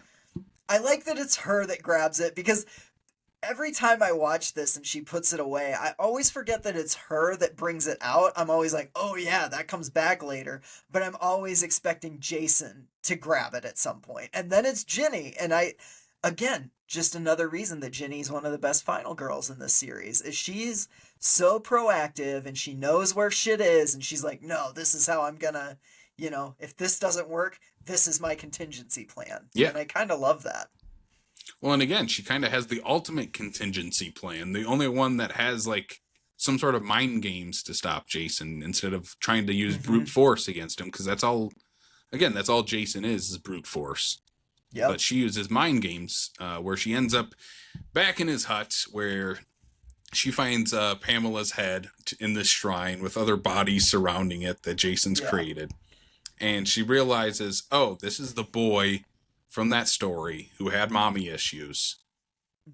I can maybe kind of look like her and talk him out of this somehow, some way. So she like tucks her hair into the sweater. She puts on the mom's sweater that she was wearing in the first movie. Can you imagine how fucking awful that sweater must smell? Rank. Oh my god. I gag every time she puts that fucking rancid sweater on. Like, to me, that's the grossest part of this movie, is her pulling that blood-soaked rat in, like, ugh. Even before that, though, like, Pamela Voorhees kept that sweater in, like, mothballs, and it reeks of mothballs, so now it reeks of mothballs and rotting corpse. Gross. Oh my god, so disgusting. That sweater, the way they make that thing look is like you can smell that sweater through the screen, and I fucking hate it. Yeah. Well, and I mean, this scene is so iconic with her kind of talking Jason down. Like, this is one way you can, like, I think it's the way you defeat Jason in the video game, in the Friday the 13th video game. Yep. Is you have to, like, get to his hut, get to the sweater, and then have one of the characters be Pamela and talk him down. Like, it's such a big part of the Jason lore, this one scene. Yep. Oh, for sure. I mean, like, even the remake kind of plays on that, where, like, the girl that he kidnaps in the cold open he kidnaps her because she looks like his mom. Like, I love that aspect about Jason. Like, I know that psychopaths with overprotective moms are like, it's a trope now, and obviously it originated with Psycho, but like, I don't know, there's something about the Jason aspect of it that I really appreciate. I love this. I love the relationship between Jason and Pamela. Yeah, what makes it different though is that Pam is the killer in the first movie. Right, yeah, like, she is... Like, she's just as much a part of the body count in these movies as Jason is.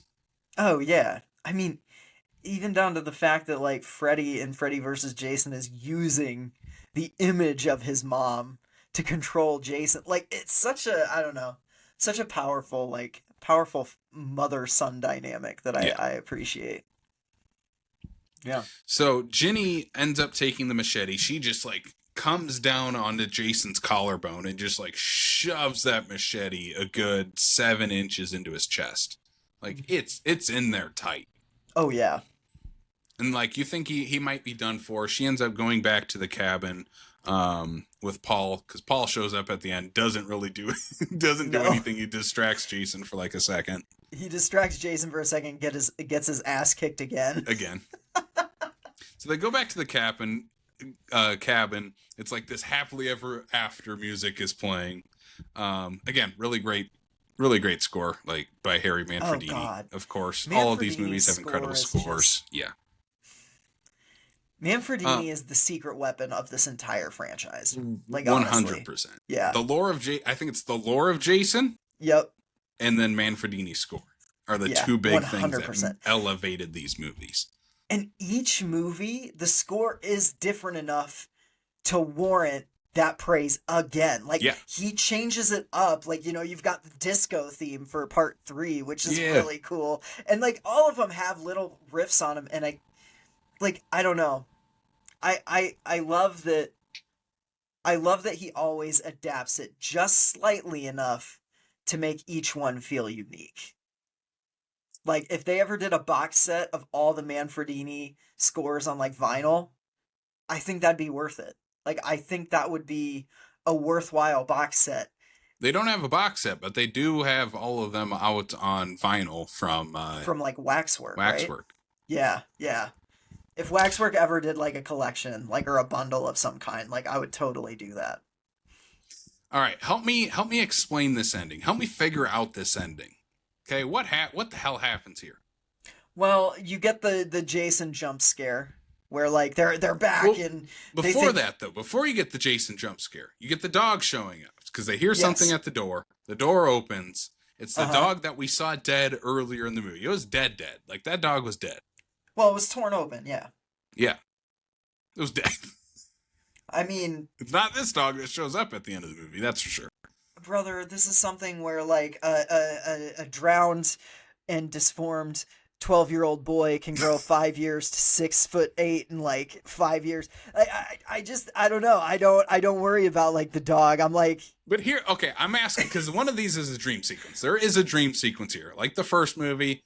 Jason jumping out of the lake, I do think is a dream sequence. I think so too. Yeah. Okay. Here, I'm like, which of these endings is the dream sequence though? I don't think any of them. Well, I don't know. I guess I don't know. Here's the thing. Because the dog shows up and they're like, oh, happy ending. And then it cuts to Ginny sitting on the bed and you have Jason without his mask on this time. Yeah. Jumps through the window and grabs her. Oh, his face reveal in this is so good. Like, I think there are movies that reveal his face too early and it starts to lose impact. And I'm thinking specifically of 7, where like his face is really cool in 7, but he's unmasked for entirely too long of the third act for me. But like this one is perfect because they tease him, they tease it when they like unmask him after they kill him in his cabin. And you don't see his face, but you see them react to his face. They're like, oh, and they leave. And then you get to see his face when he bursts through the window. There is like a weird cutaway. So I think this movie should end on the jump scare. On the jump scare. Right. I don't necessarily like the tag at the end where all of a sudden it cuts to Ginny being woken up as she's being hauled into an ambulance. And she's like, where's Paul? And you don't know where Paul is. The one thing I'll say, though, is the final shot of this movie, and we should talk about the Mandela effect of this. Do you remember the severed head of Pamela Voorhees, her eyes opening right before cutting to credits? No. I swear... I think you're thinking of Freddy versus Jason. Maybe I'm thinking Freddy versus Jason.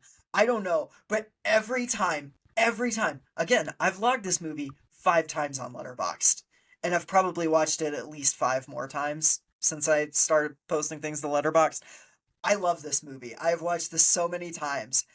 Every fucking time, I expect her eyes to come open right before the credits. And it never does. And I'm like, what the fuck? Why did I ever get it in my head that her eyes open? But like you go online and there are other people that swear up and down that happened. Sure. I think it's a number of things. I think it's the Freddy versus Jason ending where Freddy winks at the camera. Yep. And then in the end of the third one, Pam's decaying body jumps out of the lake. Yeah, that's true. Oh God, I forgot about that. That's good shit. Yeah. Yeah, I agree with you. I think the movie should end with Jason grabbing Jenny. And that's where you cut. Because I think in the third one they mentioned that like there's one survivor of the blah blah blah like the massacre at Camp Blood or whatever the hell they call this camp. Mm-hmm. Well, and like if there's one survivor, then bring Ginny back. God damn it, because she's one of the best characters. And they show her in the ambulance in the first one. Like they see the ambulance go by. Because the third one takes place the day after the second one. That's right. I forgot about that. So she does survive canonically in the series. So I think canonically the dog and then Jason jumping through the window is the dream. Yeah. Which would make sense because in the first one, Jason jumping out of the lake is the dream. In the third one, Pamela jumping out of the lake is a dream. Yep. But I think just in terms of a movie, it's a much cooler ending if that isn't a dream and that's just where the movie ends. Yeah, I agree. I Yeah. agree. I like movies that end on an ambiguous note. And I know that you could say this ends on an ambiguous note because you don't know where Jason is, you don't know the fate of Paul, like all of that. But that's not the ambiguity I'm talking about. The ambiguity I'm talking about is, did our final girl survive? And when you leave that open-ended, I love that. It's the reason that the end of Black Christmas works so fucking well. Is because So scary. you know in your heart she's probably not going to make it through the night. But there is that chance. And so you have hope, but you also have that dread too that just like they just combat each other, and I love that. I don't know. I wish this movie had an ending similar to that. Yeah. And I think if you cut right after Jason comes through the window, that's what you get. Yeah. I mean, it was a producer's note of like, we should probably end on a happy ending. Like, people want a happy ending with their movie, but I disagree. I think people like... Look at Obsession! Obsession's still fucking number 3. It's out on VOD and it's still number 3 in the nation right now. Like, and that ending is horrible. For everyone involved, it's terrible. Yeah. Not a happy ending for Obsession. Spoilers. All right, Sam. We talked about Friday the 13th Part 2. It is the second movie in the Friday the 13th series that we've covered in a double feature. We haven't covered one since Friday the 13th Part 8, Jason Takes Manhattan. Yep. The first, 4 or 5 episodes of the podcast. Yeah. So what are you giving... It's crazy that it's taken us this long. I mean, we've interviewed Ron Sloan from Part 5. That's true. We've interviewed Adam Marcus from Jason Goes Down. Yeah. We've sprinkled in some Friday the 13th. Is pretty embedded in this podcast DNA, yeah. So what are you going to give Friday the 13th Part 2 out of 5 severed Pam Voorhees heads? Ooh, I like that. So here's the thing. I think 2 and 6 for me are tied neck and neck for first place. Like, ask me on any given day, I might tell you 6, I might tell you 2. I really love both of those movies. I mean, I love all of these movies, even the bad ones, and there are plenty of them. But yeah. I love this movie. I think this is like, more so than the first one, the template for a perfect slasher. Like, I think if you are looking for a slasher through and through, no like extra frills, just straight up horny kids going to a secluded place and getting killed one by one, I do not think you can do much better than Friday the 13th Part 2. I have... For the longest time, I think I started this at 3.5 stars the first time I rated it on Letterboxd, and moved up to 4 stars the second time. It's been at 4.5 for a few, and I have bumped it up to the full 5 for this podcast viewing. I was watching it, and everything about this movie, I'm just like, I love it. I don't really have a lot of notes except for the slight waffle on the ending. I do think that that's a little bit of a downgrade, but not enough for me to knock a half star off. So I bumped it up to the full 5 severed Pam Voorhees heads this time around. I love this movie. It's one of my favorites in this franchise. It's one of my favorites in general. This is just, it's a damn near perfect slasher. So, Casey, what about you? What's your verdict on this one? Yeah, Friday the 13th Part 2 has always been a favorite of mine. Ever since I first watched these movies back in high school, it was kind of, I mean, it's the one that introduces Jason as the killer. It has the most unique look of Jason because he's wearing the sack head, has the best group of teens to be at the camp. Like, this one's incredible. It is, I would say 2, 4, and 6 are my, standard bearers from the Friday the 13th series. And I feel in different ways they're all the best of something. Where I think 6 is agree with that. 6 is the most pure entertainment Friday the 13th movie. Yeah. It's my personal favorite. It's just pure 80s entertainment. It's the horror comedy of this franchise. Yeah. Number 4, I would say, is the best Friday the 13th movie. That's fair. Because it gives you all the slasher things, teens getting killed, Jason in a hockey mask, and it's still a pure slasher, not a horror comedy like Part 6. So I would say that's the best Friday the 13th movie, but the best slasher in this series is Part 2. Like Part 2, this is the best slasher movie in the Friday the 13th series. So if you're just looking for a pure slasher movie to watch, if you're watching like My Bloody Valentine or The Burning or The Prowler, and you're watching all these 80s slashers from the heyday, you're like, well, which Friday the 13th? What's one Friday the 13th movie that I would play with those slashers? It's Part 2. Yep. And so for me, I give this 4 out of 5. It's probably going to keep going up. Every time I watch it, I like it a little bit more and more and more. But yeah, I love this one. It's easily one of the best of the Friday the 13th series, and I'm glad we covered it on the podcast. And I feel like covering this movie with Jaws 2 was kind of a perfect double feature in many ways. Of finding another movie to pair with both of them. Yeah. They both share like some really they both share some really similar DNA. Yeah. And both just are very fascinating part twos that take a lot of the strengths of their first one, like of the first one, but then do something different with it, you know? While also feeling in the same world with both. Yeah. While maintaining that vibe that the first one set up. Yeah. I agree. This is a great double feature. I mean, honestly, I feel like we've been on kind of a roll. Like I've really enjoyed the double features that we've been covering as of recently, but this is definitely up there as one of my favorite double features we've covered. I love a good shark movie and I love a good slasher. So yeah. I mean, yeah, we've been covering some really good double features of really good movies. I mean, last time we were here, we were talking about Jennifer's Body and Ginger Snaps, which again, so much fun. So I feel like we're doing something a little bit different every time we do these. Mm-hmm. Oh, and our next double feature is gonna be a ton of fun. It's going to be a Rock'em Sock'em double feature. But before we get to that, we'll tease that here at the end of the podcast. Sam, why don't you go ahead and give us that final ad read from our friends at Fangoria. Yeah.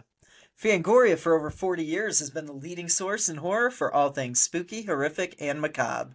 The famed magazine is back with a vengeance each quarter with brand new issues of Fangoria magazine, featuring interviews, retrospectives, and insight into the world of horror. We have an exclusive listener for our offers. We have an exclusive offer for our listeners to save 20% off their subscription to the magazine, the latest Fango merch, and so much more. You can visit shop.fangoria.com/screamsfromthebasement and use promo code screamsfromthebasement at checkout, again, to save 20% off that order. Thanks to Fangoria for helping support the show. Casey, it's my favorite question. What have you been doobie doing lately? We've doobie done at least one thing together. I don't think we have much crossover this time around though. I don't have much this time in doobie doing. It's almost like you've been moving or something. I've been moving. I've been busy. I got a new job. So a lot of life things going on. But we did make it to late night at the State Theater for another one of the big three slashers, where we showed A Nightmare on Elm Street Part 2, Freddy's Revenge, for Pride Month, of course. The second Nightmare on Elm Street movie to play at the State Theater. We're hoping to make our way through the Nightmare on Elm Street movies, much like the Friday the 13th ones. Crowd had a blast. We had a blast hosting this one. Sam and I dressed up as Jesse from the infamous bedroom scene where he's unpacking his clothes. Take that, Dad. How do you like that, Dad? Getting to see this on the big screen was amazing. I love this movie so much. I love this one. It immediately made me want to go home and watch 3, 4, and 5. Yep. I honestly, like, I've been itching to watch more Nightmares since too. Like, it's just, Seeing a Nightmare on Elm Street movies on the big screen, like I've seen the first one now twice. I saw it at West Mall the summer of 2020, and I saw it at the State when they played it for a late night before we were hosting. It was like one of their October late nights, and I went. And that was a great screening because I was dead ass tired and I kept like fighting sleep. And that's a terrifying way to watch in a Nightmare on Elm Street Yeah. movie. So yeah, I love watching these movies on the big screen. Hope God, you know what? We should just try and get Dream Warriors this October. We should try and make that one of them because that movie. Oh I no! feel like Twist that would my arm to play Dream Yeah. Warrior. to play Dream Warriors. I feel like that would sell out in fucking like hours. Yeah. So yeah. What else I've been doing? Rewatched the first 3 Jackass movies. We're trying to watch Fuck them all yeah. before Jackass Best and Last comes Yeah. out. I don't know if I'm going to make it to the theaters. I'm hoping still to make it to the theaters because I've seen 3 and 4 in theaters. The only 2 that I was old enough to actually watch in the theaters. But I I'm grew jealous. up on. I've never seen one in the theater, and we're not getting this one at the Twins, so I don't know if I'm gonna make it. Yeah. They're so much fun to watch with a crowd. Like, I grew up on these movies. It's so weird to be like, yeah, me and my family watched the Jackass TV show and the first 2 Jackass movies all the time. Like, Johnny Knoxville and Steve-O were such a big part of our household. It's so weird. See, that's weird to me because I would never watch Jackass with either of my parents. But I used to watch them over at friends' houses all the time. Like I'd watch it. We'd come over and I'd come over and we'd watch like the series. And when the movies came out, we'd always be renting them from the video store. Like Yeah. so I think such the a thing big was we part of watched that, them yeah. on MTV. Ah, So the nudity and stuff was cut out. yeah, yeah. So I think we were safe. That's fair. That's fair. Quote unquote safe enough to watch it on MTV. Yeah. But watching the first 3 again, I've come full circle now on Bam Margera. That was Okay. my big revelation this time because the last time I rewatched all these before 4 came out, I was like, oh, Bam is the villain of the first 3 movies. Where I was like, he's the Interesting, villain, yeah, and then in the yeah. 3rd one they drop him in the snake pit, and he kind of gets his comeuppance by then because he literally starts crying. Yep. Yep. I'm like, oh, he kind of got what was coming to him from I'd all be these right years. there with him though. Oh my Yeah. God, that snake pit is awful. But watching it this time and knowing that Jackass Best and Last is the last one according to Knoxville, kinda makes me sad. Yeah. that Bam isn't in that one. I know they Yeah. show archival footage and like his cut stuff from Jackass Forever, but it's like, nah, Bam should be in that shopping cart on the poster. Like, I don't know. It's just, especially with what happened with Ryan Dunn too. It's like, I don't know. Feels like there's still a piece in that poster missing, and it kind of, I don't know, makes me wish they waited until they made up with Bam.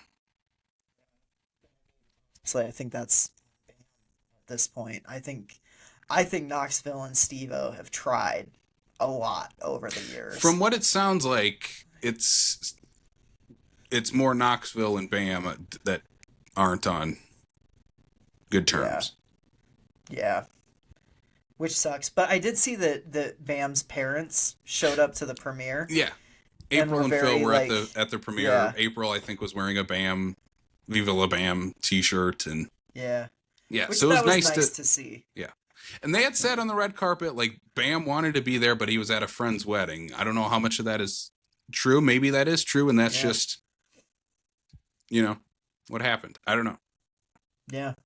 Maybe we'll get a revitalization of Viva La Bam, and that'll be Bam's big comeback now that he's sober. So, Hell yeah. I don't know. But I'm these all movies for people like, finding sobriety and Yeah. new lease on life. yeah. So, yeah, I'm excited to watch the new one. I've heard it's wholesome, and I kind of think all of them in a way are wholesome. I honestly, Jackass Forever made me tear up at multiple points. I have a feeling this one's gonna make me weep like a baby. Yeah. Hearing Knoxville say, "Hi, I'm Johnny Knoxville. Welcome to Jackass," For the for the last time. Like, Yep.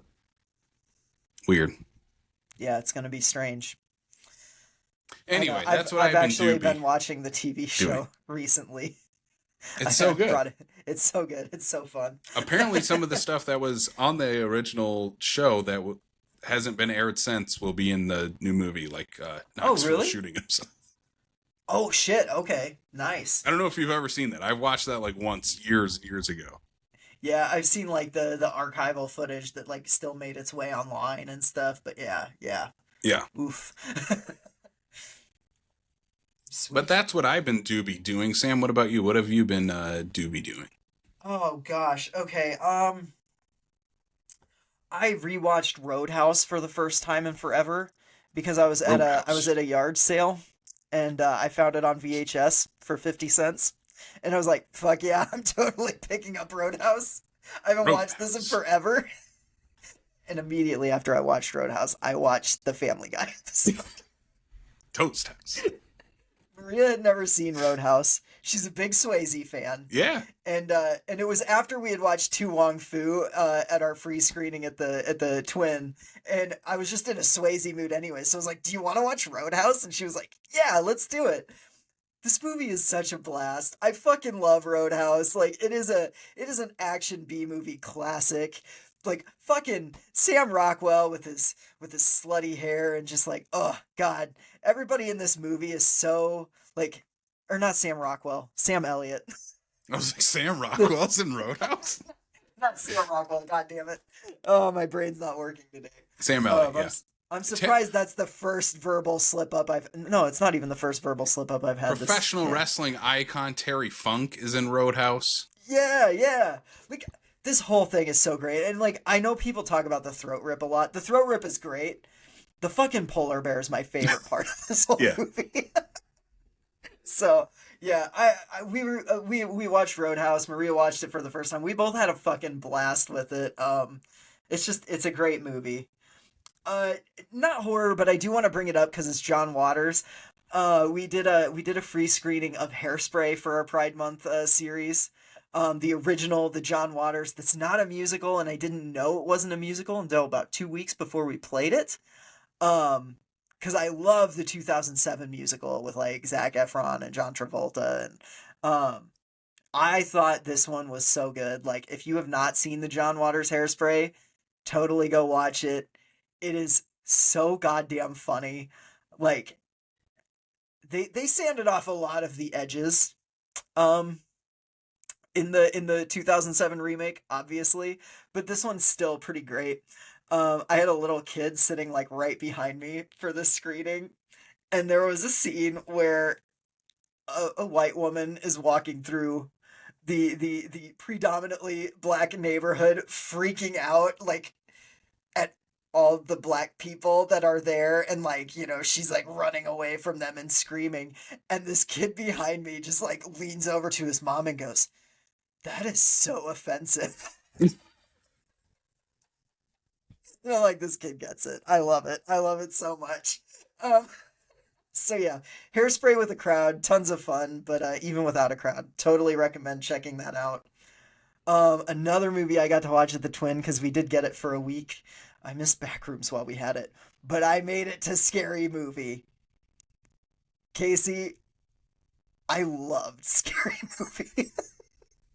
I think it might be my favorite since the first. Oh, sure. Like, I think I agree with that.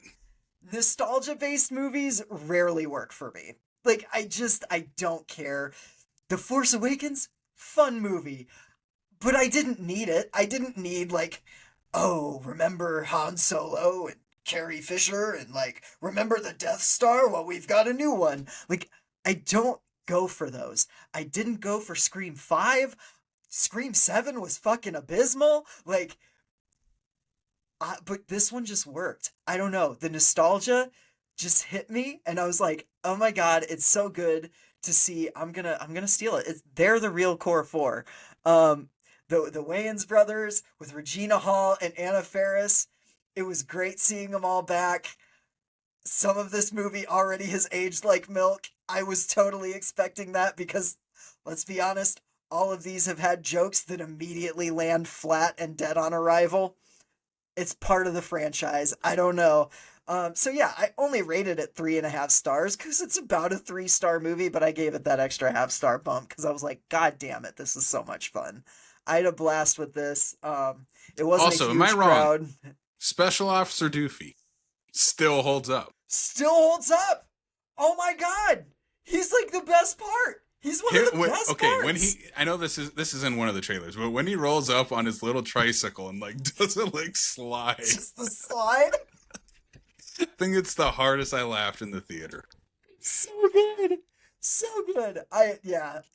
Like the K-pop Demon Hunter sequence had me dying. Like I need them to actually like release that version of Golden because the fact that they haven't, I'm like what the fuck? Like I need Shorty singing gonna be smoking. Um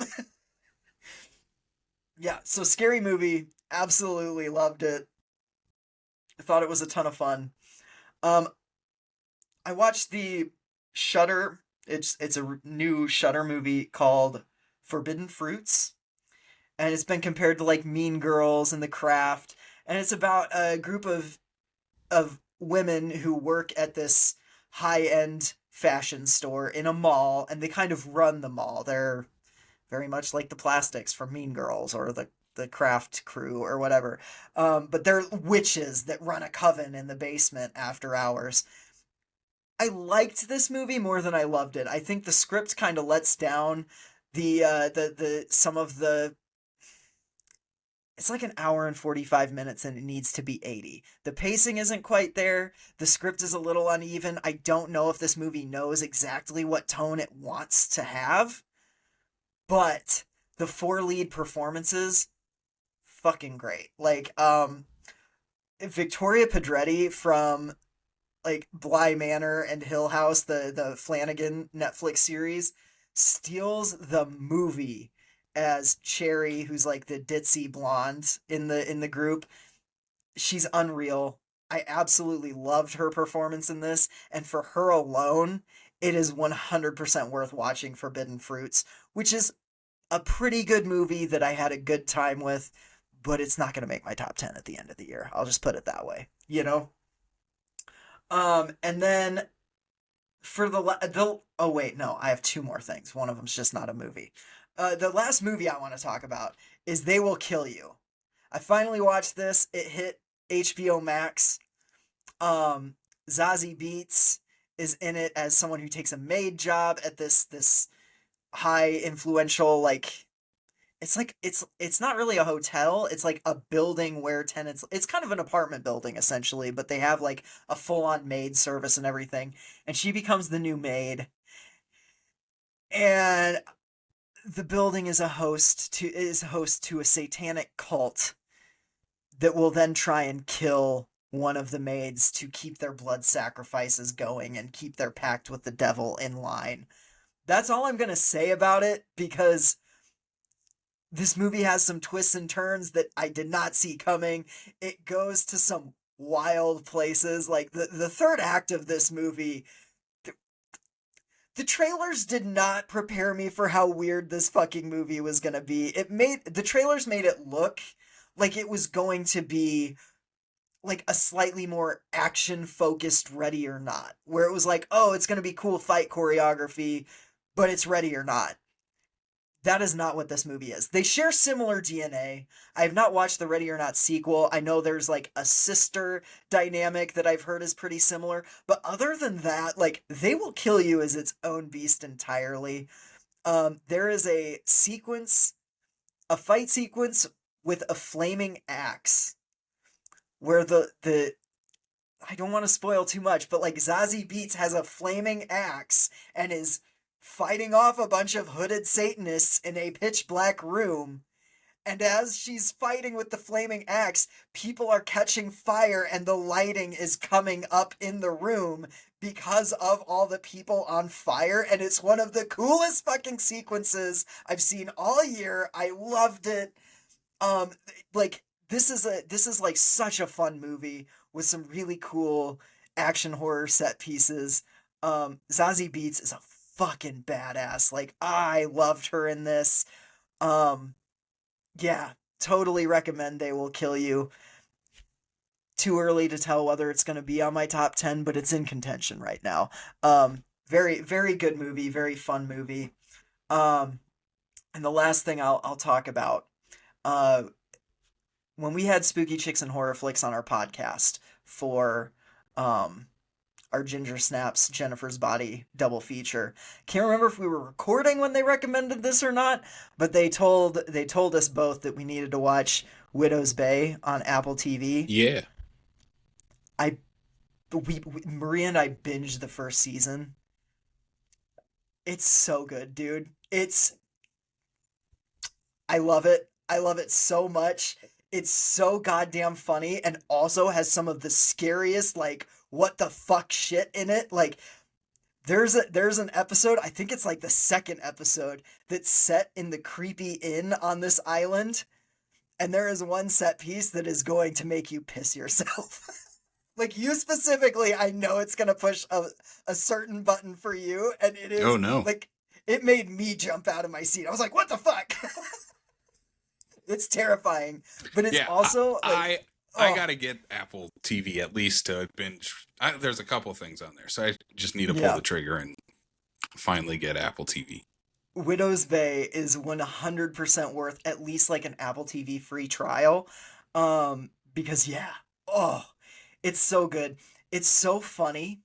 It's so funny. Like, there are times that I was like crying laughing. It's a very dry humor, but like, it complements the scares so well. And I just, you can tell that it's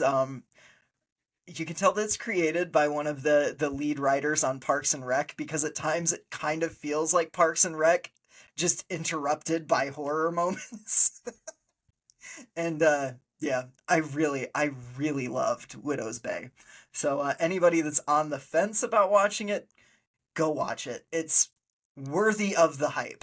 100%, and I can't wait for season 2, because of course it fucking leaves you on a, it's not like a cliffhanger where it's like, oh, if they don't make another season I'm gonna be super pissed, but it leaves you with enough of a grain where you're like, oh, I want to see where this fucking goes after this, you know?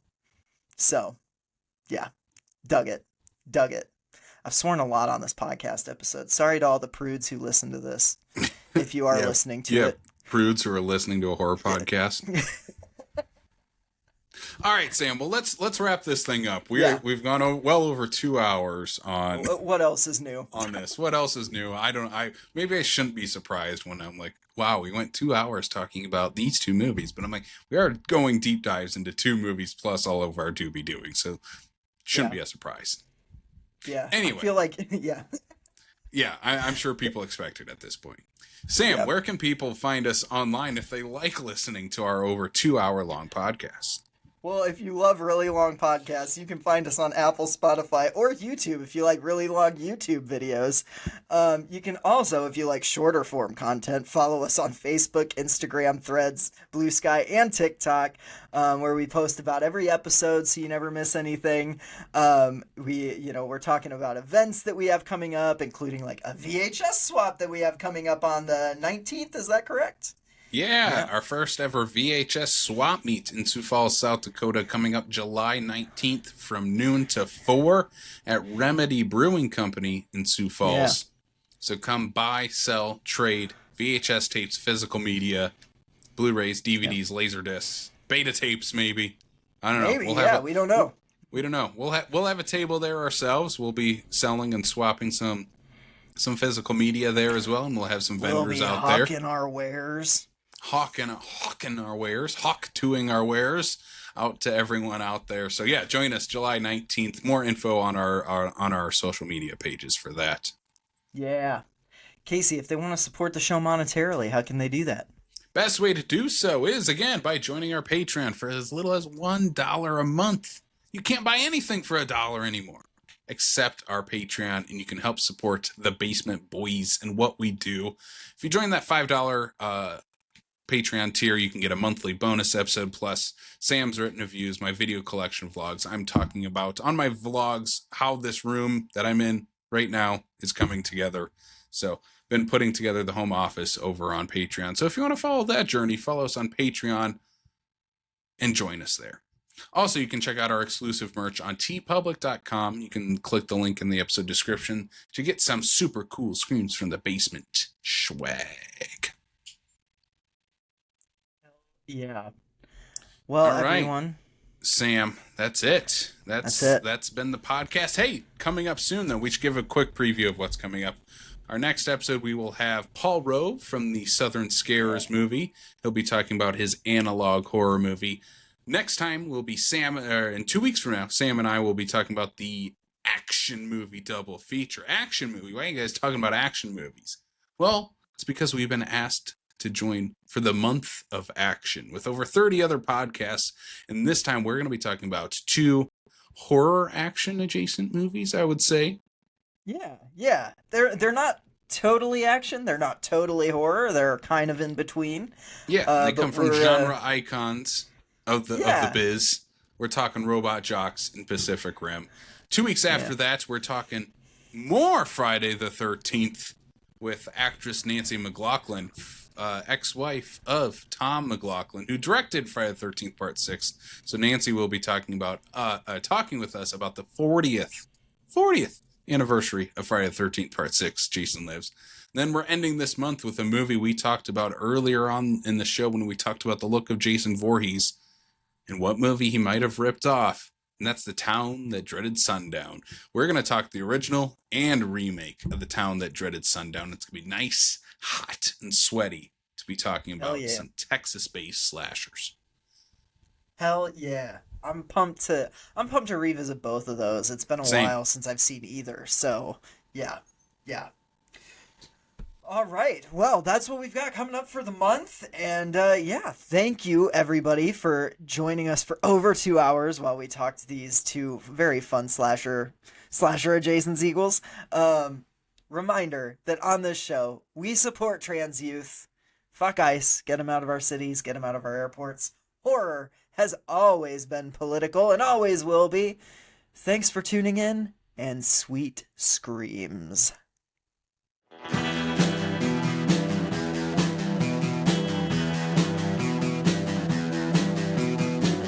You're listening to the Prescribed Films Podcast Network, home to hundreds of hours of free podcast entertainment.